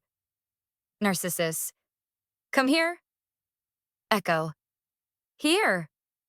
When she ran to hug him, he pushed her away and said, "I would rather die than let you touch me." Echo was heartbroken. She ran into a cave and cried until her body faded away, leaving only her voice. That's why we have echoes in mountains today. But the goddess of revenge, Nemesis, saw this. She decided to give Narcissus a taste of his own medicine. She cursed him. May he who loves not others love only himself. One day, Narcissus was thirsty. He knelt by a perfectly clear pool of water to drink. He saw a face in the water. He didn't realize it was a reflection. He thought it was a beautiful water spirit. He fell in love instantly. He tried to kiss the reflection, but the water rippled and the face disappeared. He tried to hug it, but his arms just got wet. He couldn't leave. He stopped eating. He stopped drinking. He just stared at himself, whispering, "I love you," to the water. Slowly, he withered away. He died right there on the riverbank, staring at his own face. When the nymphs came to bury him, his body was gone. In its place was a flower with white petals and a golden center. The narcissus flower. Daffodil. The lesson? It's okay to love yourself. Just don't fall in love with your selfie. Do you know someone who can't stop looking in the mirror? Or takes 500 selfies a day? We call them narcissists. And it's all thanks to this guy, Narcissus. He was the most beautiful man in Greek mythology. Everyone loved him. Men, women, nymphs. They all threw themselves at him. But Narcissus rejected them all. He didn't just say no. He was cruel. He told them they weren't good enough for him. One of his victims was a nymph named Echo. Echo had a problem. She was cursed by Hera to only repeat the last words spoken to her. When she saw Narcissus, she fell madly in love. She followed him through the woods. Narcissus shouted, "Who's there?" Echo replied, "There." Narcissus, "Come here." Echo, "Here." When she ran to hug him, he pushed her away and said, "I would rather die than let you touch me." Echo was heartbroken. She ran into a cave and cried until her body faded away, leaving only her voice. That's why we have echoes in mountains today. But the goddess of revenge, Nemesis, saw this. She decided to give Narcissus a taste of his own medicine. She cursed him. May he who loves not others love only himself. One day, Narcissus was thirsty. He knelt by a perfectly clear pool of water to drink. He saw a face in the water. He didn't realize it was a reflection. He thought it was a beautiful water spirit. He fell in love instantly. He tried to kiss the reflection, but the water rippled and the face disappeared. He tried to hug it, but his arms just got wet. He couldn't leave. He stopped eating. He stopped drinking. He just stared at himself, whispering, "I love you," to the water. Slowly, he withered away. He died right there on the riverbank, staring at his own face. When the nymphs came to bury him, his body was gone. In its place was a flower with white petals and a golden center. The narcissus flower. Daffodil. The lesson? It's okay to love yourself. Just don't fall in love with your selfie. Imagine you have been fighting a brutal war for 10 years. You are tired. You are traumatized. You just want to sleep. Then you land on a beautiful island. The locals don't want to kill you. They want to feed you. They offer you a flower, a lotus. You eat it. And suddenly, the war doesn't matter. Your wife? Who is she? Your home? Why would you want to go there? You just want to stay here and eat flowers forever. This is the land of the lotus eaters. It was the first major stop on Odysseus's journey home, and it was almost the last. The lotus wasn't just a fruit. It was a narcotic. In modern terms, these men were high. They lost their nostos, their desire to return home. In Greek mythology, forgetting your home is a fate worse than death. If you have no history, you are nobody. Odysseus sent 3 scouts to check out the island. When they didn't come back, he went to find them. He found them chilling with the locals, eyes glazed over, completely stoned. They said, "Captain, leave us alone. We are happy here." This was a different kind of monster. You can fight a cyclops with a sword. But how do you fight happiness? Odysseus realized the danger immediately. If his whole crew ate the lotus, the story would end right there. So, he did what a hard leader has to do. He didn't debate them. He physically dragged his crying, screaming men back to the ships. They were begging to stay. They were fighting him like addicts going through withdrawal. He tied them up under the rowing benches and ordered the rest of the crew to row away as fast as possible. "Don't eat the flower," he yelled. It's a terrifying lesson. Sometimes the biggest threat to your goals isn't a monster trying to kill you. It's the temptation to just give up, get comfortable, and forget who you are. Comfort is a trap. Have you ever been on a long road trip and you are literally 5 minutes away from home and then the car breaks down? Multiply that frustration by 1,000,000 and you get the story of Odysseus and the bag of winds. After escaping the Cyclops, day 23, Odysseus landed on the floating island of Aeolia. The king there was Aeolus, the keeper of the winds. Aeolus was a cool guy. He liked Odysseus. He wanted to help him get home. So he gave Odysseus a parting gift, a large bag made of oxhide. Inside this bag, Aeolus had trapped all the stormy, chaotic winds of the world. He only left one wind out, the west wind, to gently blow Odysseus straight back to Ithaca. The instruction was simple. Do not open the bag until you are home. It worked perfectly. For 9 days and 9 nights, the ship sailed smoothly. Odysseus was so determined that he stayed at the helm the entire time. He didn't sleep for 9 days. That is some serious micromanagement. Finally, on the 10th day, they saw it. Ithaca, their home. They were so close they could see people walking on the shore. They could see the smoke rising from their own chimneys. Odysseus, finally feeling safe, collapsed from exhaustion and fell asleep. This is where it all went wrong. His crew looked at the mysterious bag. They started whispering, "Why is the captain protecting that bag? I bet Aeolus gave him gold and silver. Yeah, he's keeping all the treasure for himself. It's not fair." Driven by greed and jealousy, they decided to share the loot. They untied the silver string. They didn't find gold. They released a hurricane. All the winds roared out at once. The force was so violent, it spun the ship around like a toy. Odysseus woke up just in time to watch his home disappear over the horizon. They were blown all the way back to Aeolia. When they crawled back to King Aeolus, begging for a second chance, the king's mood had changed. He kicked them out. He said, "Get out. If you can screw up a gift that perfect, you must be cursed by the gods. I don't help cursed men." And just like that, a 10-day trip turned into a 10-year nightmare. The lesson? If your boss tells you not to open the bag, don't open the bag. If you think the Cyclops was bad, wait until you meet the Lestrygonians. This is the darkest day in Odysseus's 10-year journey. It's the day he stopped being an admiral of a fleet and became the captain of a single lonely ship. After the disaster with the Bag of Winds, Odysseus and his 12 ships arrived at a new land, Telepolos. It looked perfect. The harbor was calm, surrounded by steep cliffs. It was protected from the wind. 11 of his ships sailed right into the harbor and parked close together. But Odysseus? He was paranoid. Or maybe just smart.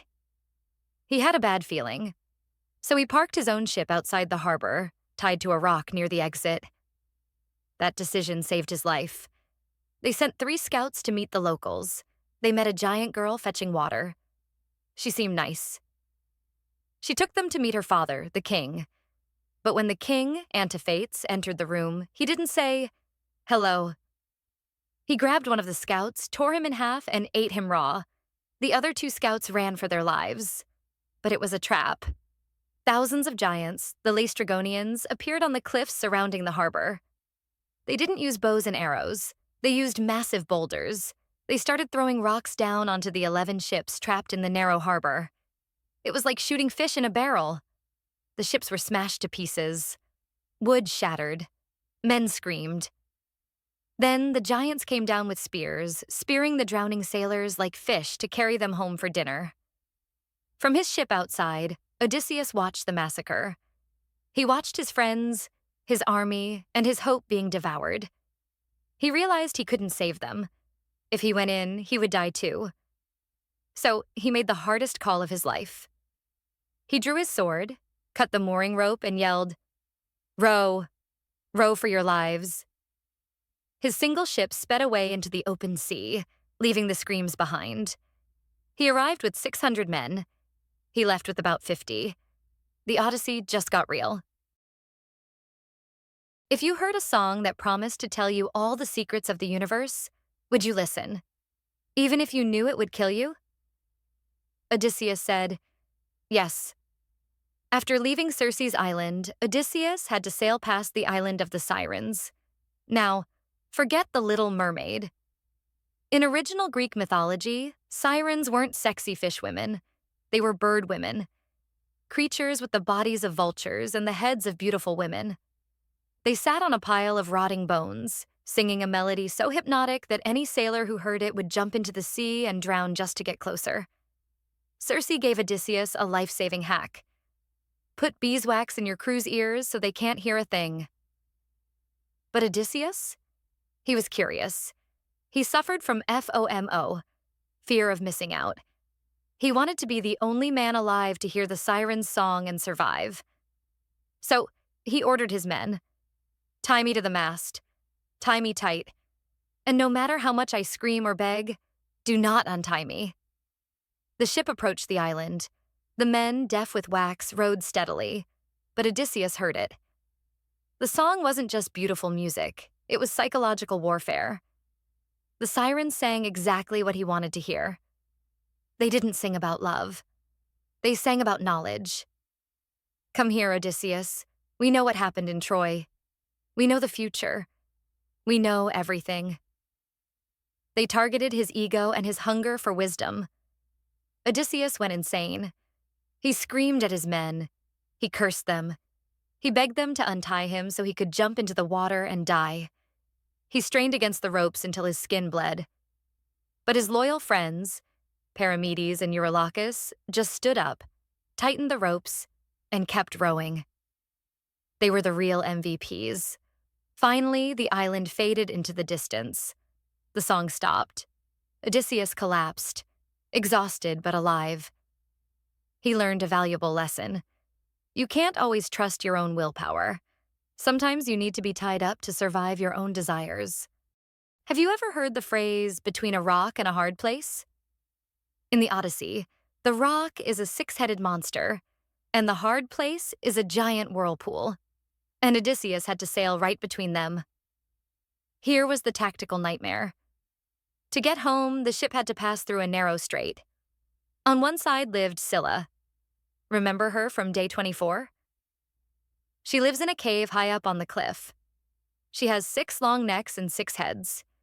If you sail too close, she snatches 6 sailors instantly, 1 for each mouth. On the other side was Charybdis, not a monster with a face, but a living whirlpool. 3 times a day, she sucks the entire ocean down into a black void and then vomits it back up.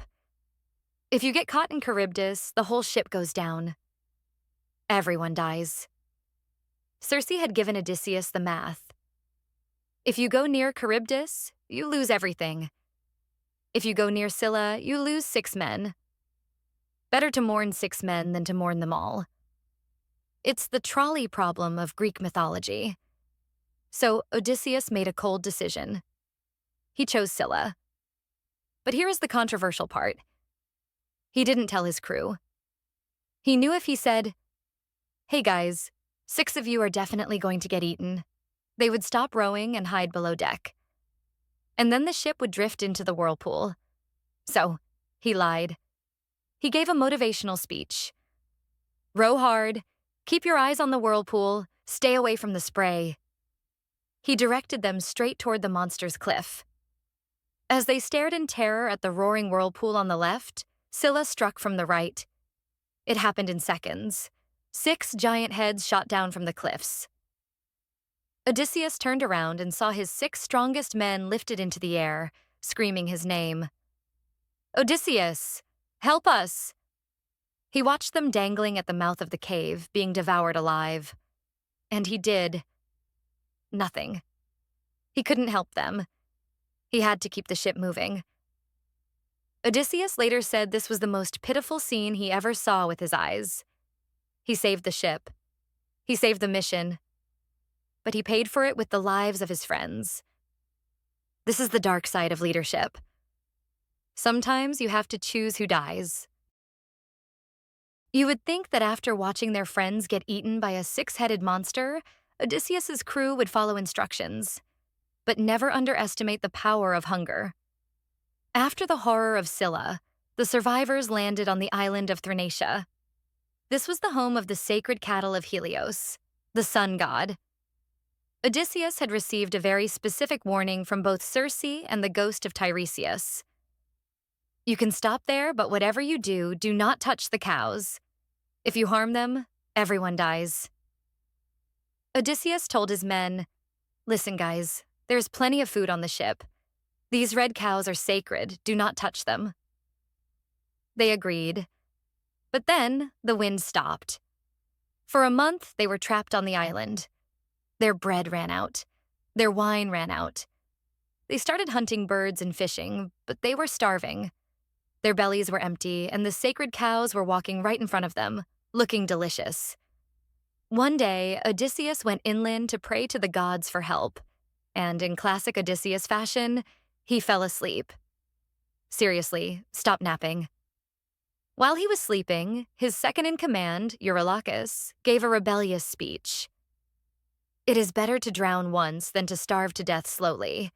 Let's eat the cows and apologize later." The starving men agreed. They slaughtered the best cows and roasted them. When Odysseus woke up, he smelled the meat. He knew it was over. But the creepiest part? The gods sent a sign. The skins of the dead cows started crawling on the ground. The meat on the spits started mooing. Yes, the steak was mooing while it was being cooked. It was a horror show. Helios, the sun god, saw everything. He went to Zeus and threatened, "If you don't punish them, I will shine the sun in the underworld and leave the earth in darkness." Zeus said, "Relax, I got this." 6 days later, the wind finally returned. The crew launched the ship thinking they got away with it, but as soon as they were out at sea, a sudden storm hit. Zeus threw a massive thunderbolt directly at the ship. The ship exploded. All the men, Eurylochus and the rest, drowned. Only Odysseus survived. He clung to a piece of broken wood and drifted for 9 days, alone. He lost his fleet, his friends, and his ride, all because they couldn't stick to a vegetarian diet. Imagine washing up on a deserted island. But it's not a survival nightmare. It's a 5-star resort, and the owner is a stunningly beautiful nymph named Calypso. This is where Odysseus spent 7 years of his life, not fighting monsters, but sleeping with a goddess. After his ship was destroyed by Zeus, Odysseus drifted on a piece of wood for 9 days until he reached Ogygia. Calypso found him, nursed him back to health, and fell madly in love with him. She wanted him to be her husband forever. She gave him the ultimate offer. If you stay with me, I will make you immortal. You will never age. You will never die. We will live in paradise forever. For most men, this is the jackpot. But Odysseus? He was miserable. By day, he would sit on the rocks, staring at the ocean, crying his eyes out. He missed his home, Ithaca. He missed his son, Telemachus. And most of all, he missed his wife, Penelope. He told Calypso, "I know you are more beautiful than my wife. She will grow old and die. But I still want to go home." He chose the pain of mortality over the boredom of perfection. Finally, Athena felt sorry for him. She asked Zeus to intervene. Zeus sent Hermes, the messenger god, to deliver an eviction notice to Calypso. Let him go. Now. Calypso was furious. She gave a famous feminist speech. "You male gods sleep with mortal women all the time. But when a goddess sleeps with a mortal man, you get jealous and break it up." She was right, of course, but she had to obey Zeus. Reluctantly, she gave Odysseus an axe and some wood. She didn't use magic to send him home. She made him build his own raft. As he sailed away, Calypso was left alone on her island, heartbroken. Odysseus was free, but he was sailing towards his final challenge, reclaiming his kingdom. After 20 years, Odysseus finally woke up on the shores of Ithaca. He kissed the ground. He was home. But the goddess Athena appeared with a warning. "Don't go to the palace yet. If you walk in as the king, the 108 suitors will kill you instantly." You see, these 108 men have been living in his house for years, waiting for his wife, Penelope, to pick a new husband. They are young, armed, and drunk. So, Athena tapped Odysseus with her wand and transformed him. His skin wrinkled, his hair fell out, his clothes turned into dirty rags. The glorious hero of Troy was now an old, smelly beggar. The perfect disguise. No one looks twice at a beggar. He went to the hut of his most loyal servant, Eumaeus the swineherd, pig farmer.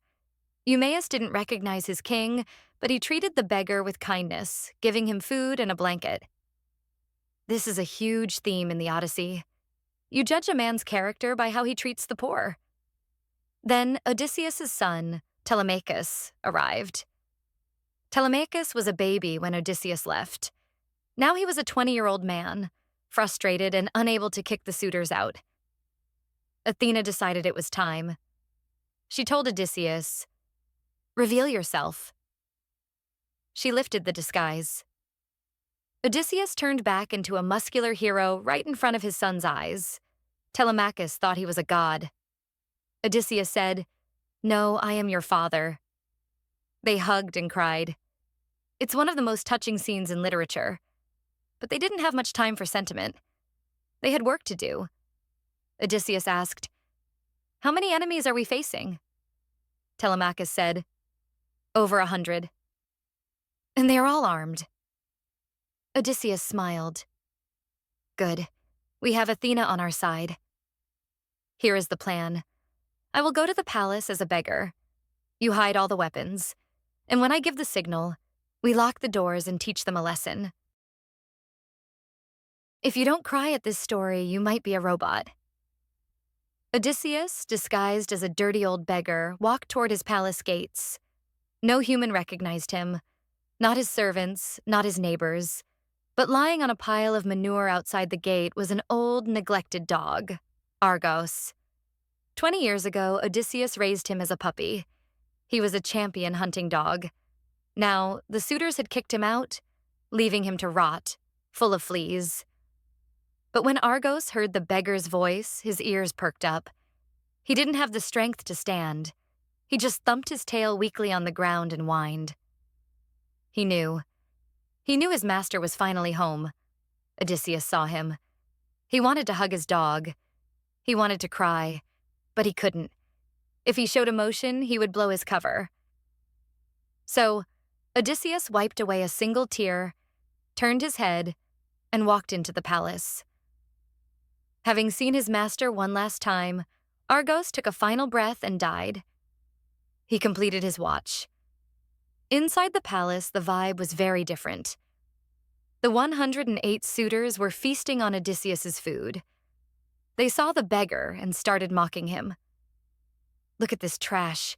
Why did you bring a rat into our dining hall?" The leader of the suitors was a guy named Antinous.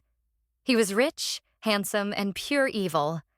When Odysseus asked for a piece of bread, Antinous didn't give him food. He picked up a heavy footstool and smashed it into Odysseus's back. It hit hard. But Odysseus didn't fall. He stood there like a rock. He glared at Antinous. He didn't fight back. Yet. He just memorized his face. "You will pay for that," he thought. "And you will be the first to die." The stage is set. The king is in the building, and he is keeping a list. Imagine sitting 2 feet away from the love of your life, seeing her cry over you, and not being able to say, "Honey, I'm right here." That was Odysseus's night. Queen Penelope asked to speak with the beggar. She wanted to know if he had heard any news about her husband. Odysseus spun a fake story, but he described Odysseus so perfectly, his clothes, his brooch, his crew, that Penelope broke down in tears. It took every ounce of Odysseus's willpower not to hug her. Instead, he told her, "Don't worry, your husband will be home very soon." Penelope, grateful for the hope, ordered her oldest servant, Euryclea, to wash the beggar's feet. This was a disaster waiting to happen. Euryclea had nursed Odysseus when he was a baby. She knew his body better than anyone. Specifically, she knew about the scar. Years ago, Odysseus was gored by a wild boar on his thigh. It left a jagged, unmistakable scar. Odysseus tried to sit in the shadows, but as Euryclea washed his leg, her hand felt the scar. She froze. She dropped his foot into the metal basin with a loud clang. She looked up, eyes wide, about to scream, "My king!" In a split second, the feeble beggar moved like a viper. Odysseus grabbed her by the throat with one hand and pulled her close. He whispered, "Nanny, do you want to kill me? Be quiet or I will have to kill you too." Terrified and tearful, she nodded. She kept his secret. Meanwhile, Penelope, who miraculously missed all this drama, made a huge announcement. She was done waiting. She told the beggar, "Tomorrow I will hold a contest. I will bring out Odysseus's great bow. Whoever can string the bow and shoot an arrow through the handle holes of 12 axes, I will marry him." She thought no one could do it. But the beggar smiled in the shadows, because he knew exactly who could do it. The great hall was packed. 12 axes were lined up in a row. The challenge was simple. String Odysseus's massive bow and shoot an arrow through the handle holes of all 12 axes. One by one, the suitors tried. They were young, strong men, but they couldn't even bend the bow. They tried warming it with fire and greasing it with fat. Nothing. The bow was too stiff. It was a weapon meant for a hero, not for soft politicians. Then the beggar stepped forward. "Let me try," Odysseus said. The suitors laughed. They insulted him. "Sit down, you old drunk." But Telemachus handed the bow to his father. The room went silent. Odysseus didn't struggle. He didn't grunt. He handled the weapon with the grace of a musician. He spun the string around the notch effortlessly. He plucked the string to test the tension. Twang. The sound sang through the hall like a swallow's note. At that exact moment, Zeus sent a single clap of thunder overhead. The suitors turned pale. They knew something was wrong. Odysseus didn't even stand up from his stool. He notched an arrow, aimed, and fired. The arrow flew straight and true. It passed through the handle hole of the first axe, the second, all the way through the 12th. It didn't graze a single piece of iron. Odysseus looked up at the shocked crowd. He dropped the beggar voice. He looked Antinous, the leader, straight in the eye. "The game is over," he said. "Now for a target that no man has ever hit." Antinous was lifting a golden cup of wine to his lips. He never took that sip. Odysseus fired a second arrow. It struck Antinous right in the throat. He fell backward, kicking the table, spraying blood and wine everywhere. The suitors jumped up in terror, looking for weapons on the walls. But the walls were bare. Telemachus had hidden all the spears. Odysseus stood in the doorway, blocking the exit. "You dogs," he roared. "You thought I would never come home from Troy. You were wrong." Panic. Absolute panic.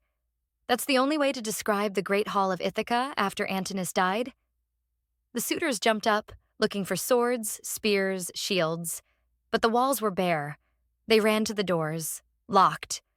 They were trapped in a room with a furious king who had a bow and a quiver full of arrows. One of the suitors, Eurymachus, tried to negotiate. He was a smooth talker. He pleaded, "Odysseus, Antinous was the bad guy. He forced us to do it. We will pay you back for all the food and wine. We will give you gold. Just let us live." It was a tempting offer. A lot of money. But Odysseus glared at him and delivered one of the coldest lines in history.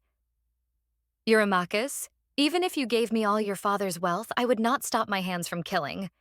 You have two choices, fight or run. But I don't think any of you will escape doom." Odysseus fired again. Eurymachus took an arrow to the chest. Then, the real battle began. It was 4 against 100. Odysseus, his son Telemachus, the swineherd, and the cowherd. The suitors drew their small dinner knives and charged. Odysseus shot them down one by one until his arrows ran out. Then, they switched to spears. It looked like the suitors might overwhelm them by sheer numbers. But then, the game changed. High up in the rafters, the goddess Athena appeared. She didn't fight directly. She just raised her shield, the aegis. The terrifying symbol of the Gorgon's head flashed. The suitors lost their minds. They screamed and scattered like herd animals panicked by a lion. They were slaughtered where they stood. When the dust settled, the floor was covered in blood. Odysseus stood amidst the carnage, covered in gore, looking like a lion that had just fed. He didn't let the women cry out in celebration. He said, "It is an unholy thing to boast over dead men. These men were destroyed by divine destiny and their own recklessness." The house was clean. The debt was paid. The war is over. The suitors are dead. Odysseus took a bath, put on fresh clothes, and Athena made him look younger and taller. He walked into the room expecting his wife to run into his arms, but Penelope just sat there, staring at him, silent. It was awkward. Their son, Telemachus, yelled at her, "Mother, why are you so cold? Your husband is home after 20 years. But Penelope was smart.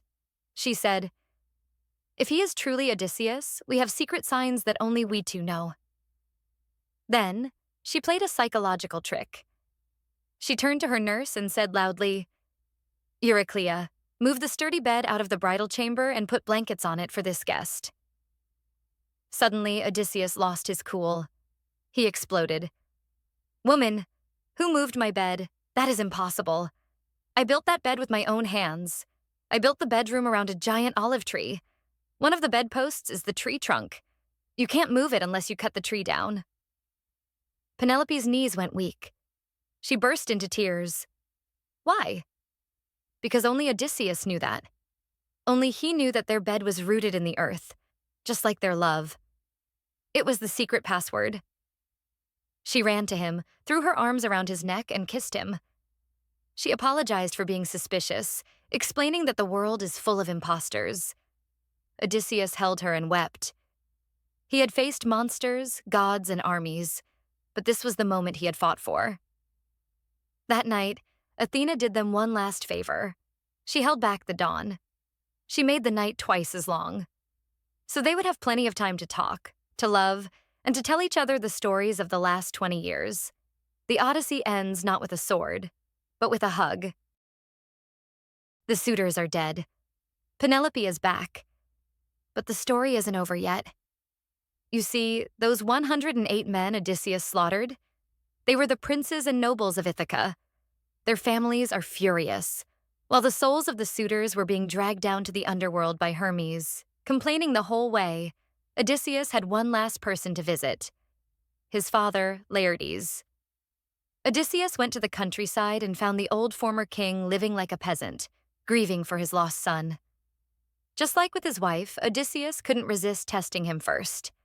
But when he saw his father break down in tears, Odysseus cracked. He showed him the scar on his leg. He pointed to the trees in the orchard, pear trees and apple trees that Laertes had given him when he was a boy. The old man hugged his son, and for a moment there was joy. But then, the mob arrived. The fathers, brothers, and cousins of the dead suitors marched on the farm, armed with spears and torches. They wanted blood. It was 3 generations of men standing side by side: Laertes, Odysseus, and Telemachus. The fighting started. The old man, Laertes, threw the first spear and killed the leader of the mob. It was about to turn into a civil war that would destroy Ithaca. But then, the sky opened up. Athena, the goddess of wisdom, decided enough was enough.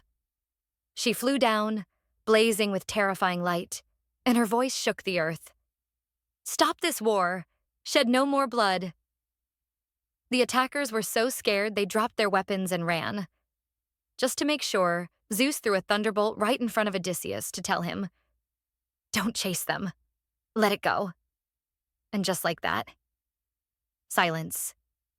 Peace was forced upon them by the gods. Odysseus was finally king again. His family was whole. His wars were over. After 10 years of fighting Troy and 10 years of fighting to get home, Odysseus could finally rest. This is where our journey ends. Thank you for watching Toxic Olympus. So, Odysseus killed everyone. But where did they go? Welcome to the Underworld VIP Lounge. Hermes, the messenger god, rounded up the 108 souls of the suitors. The Odyssey describes them squeaking like bats in a dark cave. Very dignified. Hermes led them down, past the White Rock, past the gates of the sun, all the way to Hades. Guess who was waiting for them? The ghosts of the Trojan War heroes, Achilles and Agamemnon. Agamemnon was shocked. He saw this massive crowd of young, noble men arriving all at once. He asked, "Did a ship sink? Did a plague hit your city? Why are you all here?" One of the suitors, Amphimedon, stepped up to complain. He started whining, "Oh, it was terrible. Odysseus tricked us. Penelope led us on for 3 years with her weaving trick. And then they locked the doors and slaughtered us while we were eating." They expected Agamemnon to say, "Oh, you poor things." But Agamemnon? He started smiling. You see, Agamemnon had major trust issues. When he came home from Troy, his wife, Clytemnestra, welcomed him with a warm bath, and then murdered him with an axe. So, hearing about a wife who waited 20 years and helped her husband kill his enemies, that blew his mind. Agamemnon shouted, "Lucky Odysseus, you won a prize of infinite value. You found a wife who is actually loyal." He didn't care that 108 men died. He was just jealous that Odysseus didn't get stabbed in the bathtub. So, instead of getting sympathy, the suitors got roasted by the High King of Ghosts. The moral of the story? Even in hell, Odysseus is winning. You thought the story ended with happily ever after? Please, This is Greek mythology. We don't do happy endings. We do unnecessary sequels. Introducing the Telegony, a lost epic that ruins everything. Remember Circe? The witch who turned men into pigs? Well, while Odysseus was trapped on her island for a year, they did more than just eat cheese and drink wine. They had a son. His name was Telegonus. While Odysseus was busy fighting to get back to Penelope, Telegonus was growing up on a magic island, wondering where his daddy was. When he became an adult, Circe gave him a ship and told him, "Go find your father, the king of Ithaca." She also gave him a very special weapon, a spear tipped not with iron, but with the poisonous spine of a stingray. Why? Because witches love aesthetic weapons. Telegonus sailed the seas. He finally landed on Ithaca. But there was a problem. He didn't know what Ithaca looked like. He thought it was just another random island. He was hungry, so he did what any Greek hero does. He started raiding the cattle and stealing food. Back in the palace, old King Odysseus got a report. Pirates are stealing your cows. Now, remember the prophecy? Years ago, the blind prophet Tiresias told Odysseus, "Death will come to you from the sea. It will be a gentle death." Odysseus thought this meant he would die of old age on a beach, or maybe a peaceful drowning.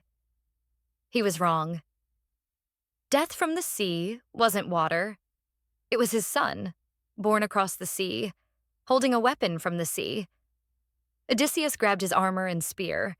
He marched down to the beach to fight the pirate. He had no idea he was marching toward his own flesh and blood. The stage is set for the final tragedy, father versus son, and only one comes out alive. This is it, the death of a legend. On the beach of Ithaca, the old King Odysseus faced the young pirate captain. He didn't know the boy was Telegonus, his son with Circe. Telegonus didn't know the old man was Odysseus, the father he was looking for. It was a classic Greek tragedy setup. They fought. Odysseus was skilled, but he was old. Telegonus was young and wielded a strange weapon, the stingray spear. During the clash, Telegonus lunged. The tip of the spear, the poisonous spine of a stingray, scratched Odysseus's side. It wasn't a deep wound, but the poison was magical and potent. Odysseus fell. His body went numb. The pain was excruciating. As he lay dying on the sand, he gasped, "Who are you?" The boy replied proudly, "I am Telegonus, son of Circe. I am looking for my father, Odysseus." The realization hit Odysseus harder than the poison, the prophecy. Tiresias said, "Death will come from the sea." It wasn't a wave. It wasn't a shark. It was this spear, made from a sea creature held by a son born across the sea. "I am Odysseus," he whispered. And then, he died. Telegonus was horrified.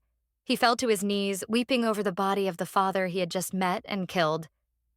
Penelope and Telemachus rushed to the beach, but they were too late. Now, you expect the story to end with tears and a funeral, right? Wrong. This is toxic Olympus. It gets weirder. Telegonus took the body, along with Penelope and Telemachus, back to Circe's island. After they buried the king, the grieving process took a very strange turn. Are you ready for this? Telegonus, the killer's son, married Penelope, his stepmother, father's wife. And Telemachus, the other son, married Circe, his father's ex-girlfriend, brother's mom. They literally swapped moms. And according to the legends, Circe made them all immortal, and they lived happily ever after on a magic island. So Odysseus is dead, and his family turned his funeral into a double wedding swinger party. The end. Well, folks, we made it. Day 60. We spent 2 months trapped in the absolute chaos that is Greek mythology. What have we learned? Let's review the Ancient Red Flags Hall of Fame. The Worst Husband Award goes to Zeus, obviously, for cheating on his wife with everything that moves, including swans and golden showers. The Victim Blamer Award goes to Athena. For turning Medusa into a monster just because she got assaulted in a temple. Classy move, goddess of wisdom. The worst vacation award goes to Odysseus. A 10-year trip that involved drug-addicted lotus eaters, a giant cyclops, and sleeping with witches while his wife cried at home. And finally, the most dysfunctional family award goes to the House of Atreus, where fathers cook children into pies and wives murder husbands in bathtubs. We have seen it all. Incest, patricide, fratricide, and whatever the hell the Minotaur was. But now the sun is setting on the Aegean Sea. Our ship is leaving the Mediterranean. The toxic Olympus saga is officially over. But the red flags? Oh, they exist everywhere. The air is getting hotter. The humidity is dropping. The olive trees are disappearing, replaced by endless dunes. The gods are different here. They don't just act like animals. They literally have the heads of animals. They don't fear the fates. They fear the feather of truth weighing down their hearts. Get ready. New gods, new curses, new eyeliner. Season 2 is coming. The Sands of Chaos. And trust me, you haven't seen toxic until you meet the guy who chopped his own brother into 14 pieces just for the throne. Whisper. Goodbye, Zeus.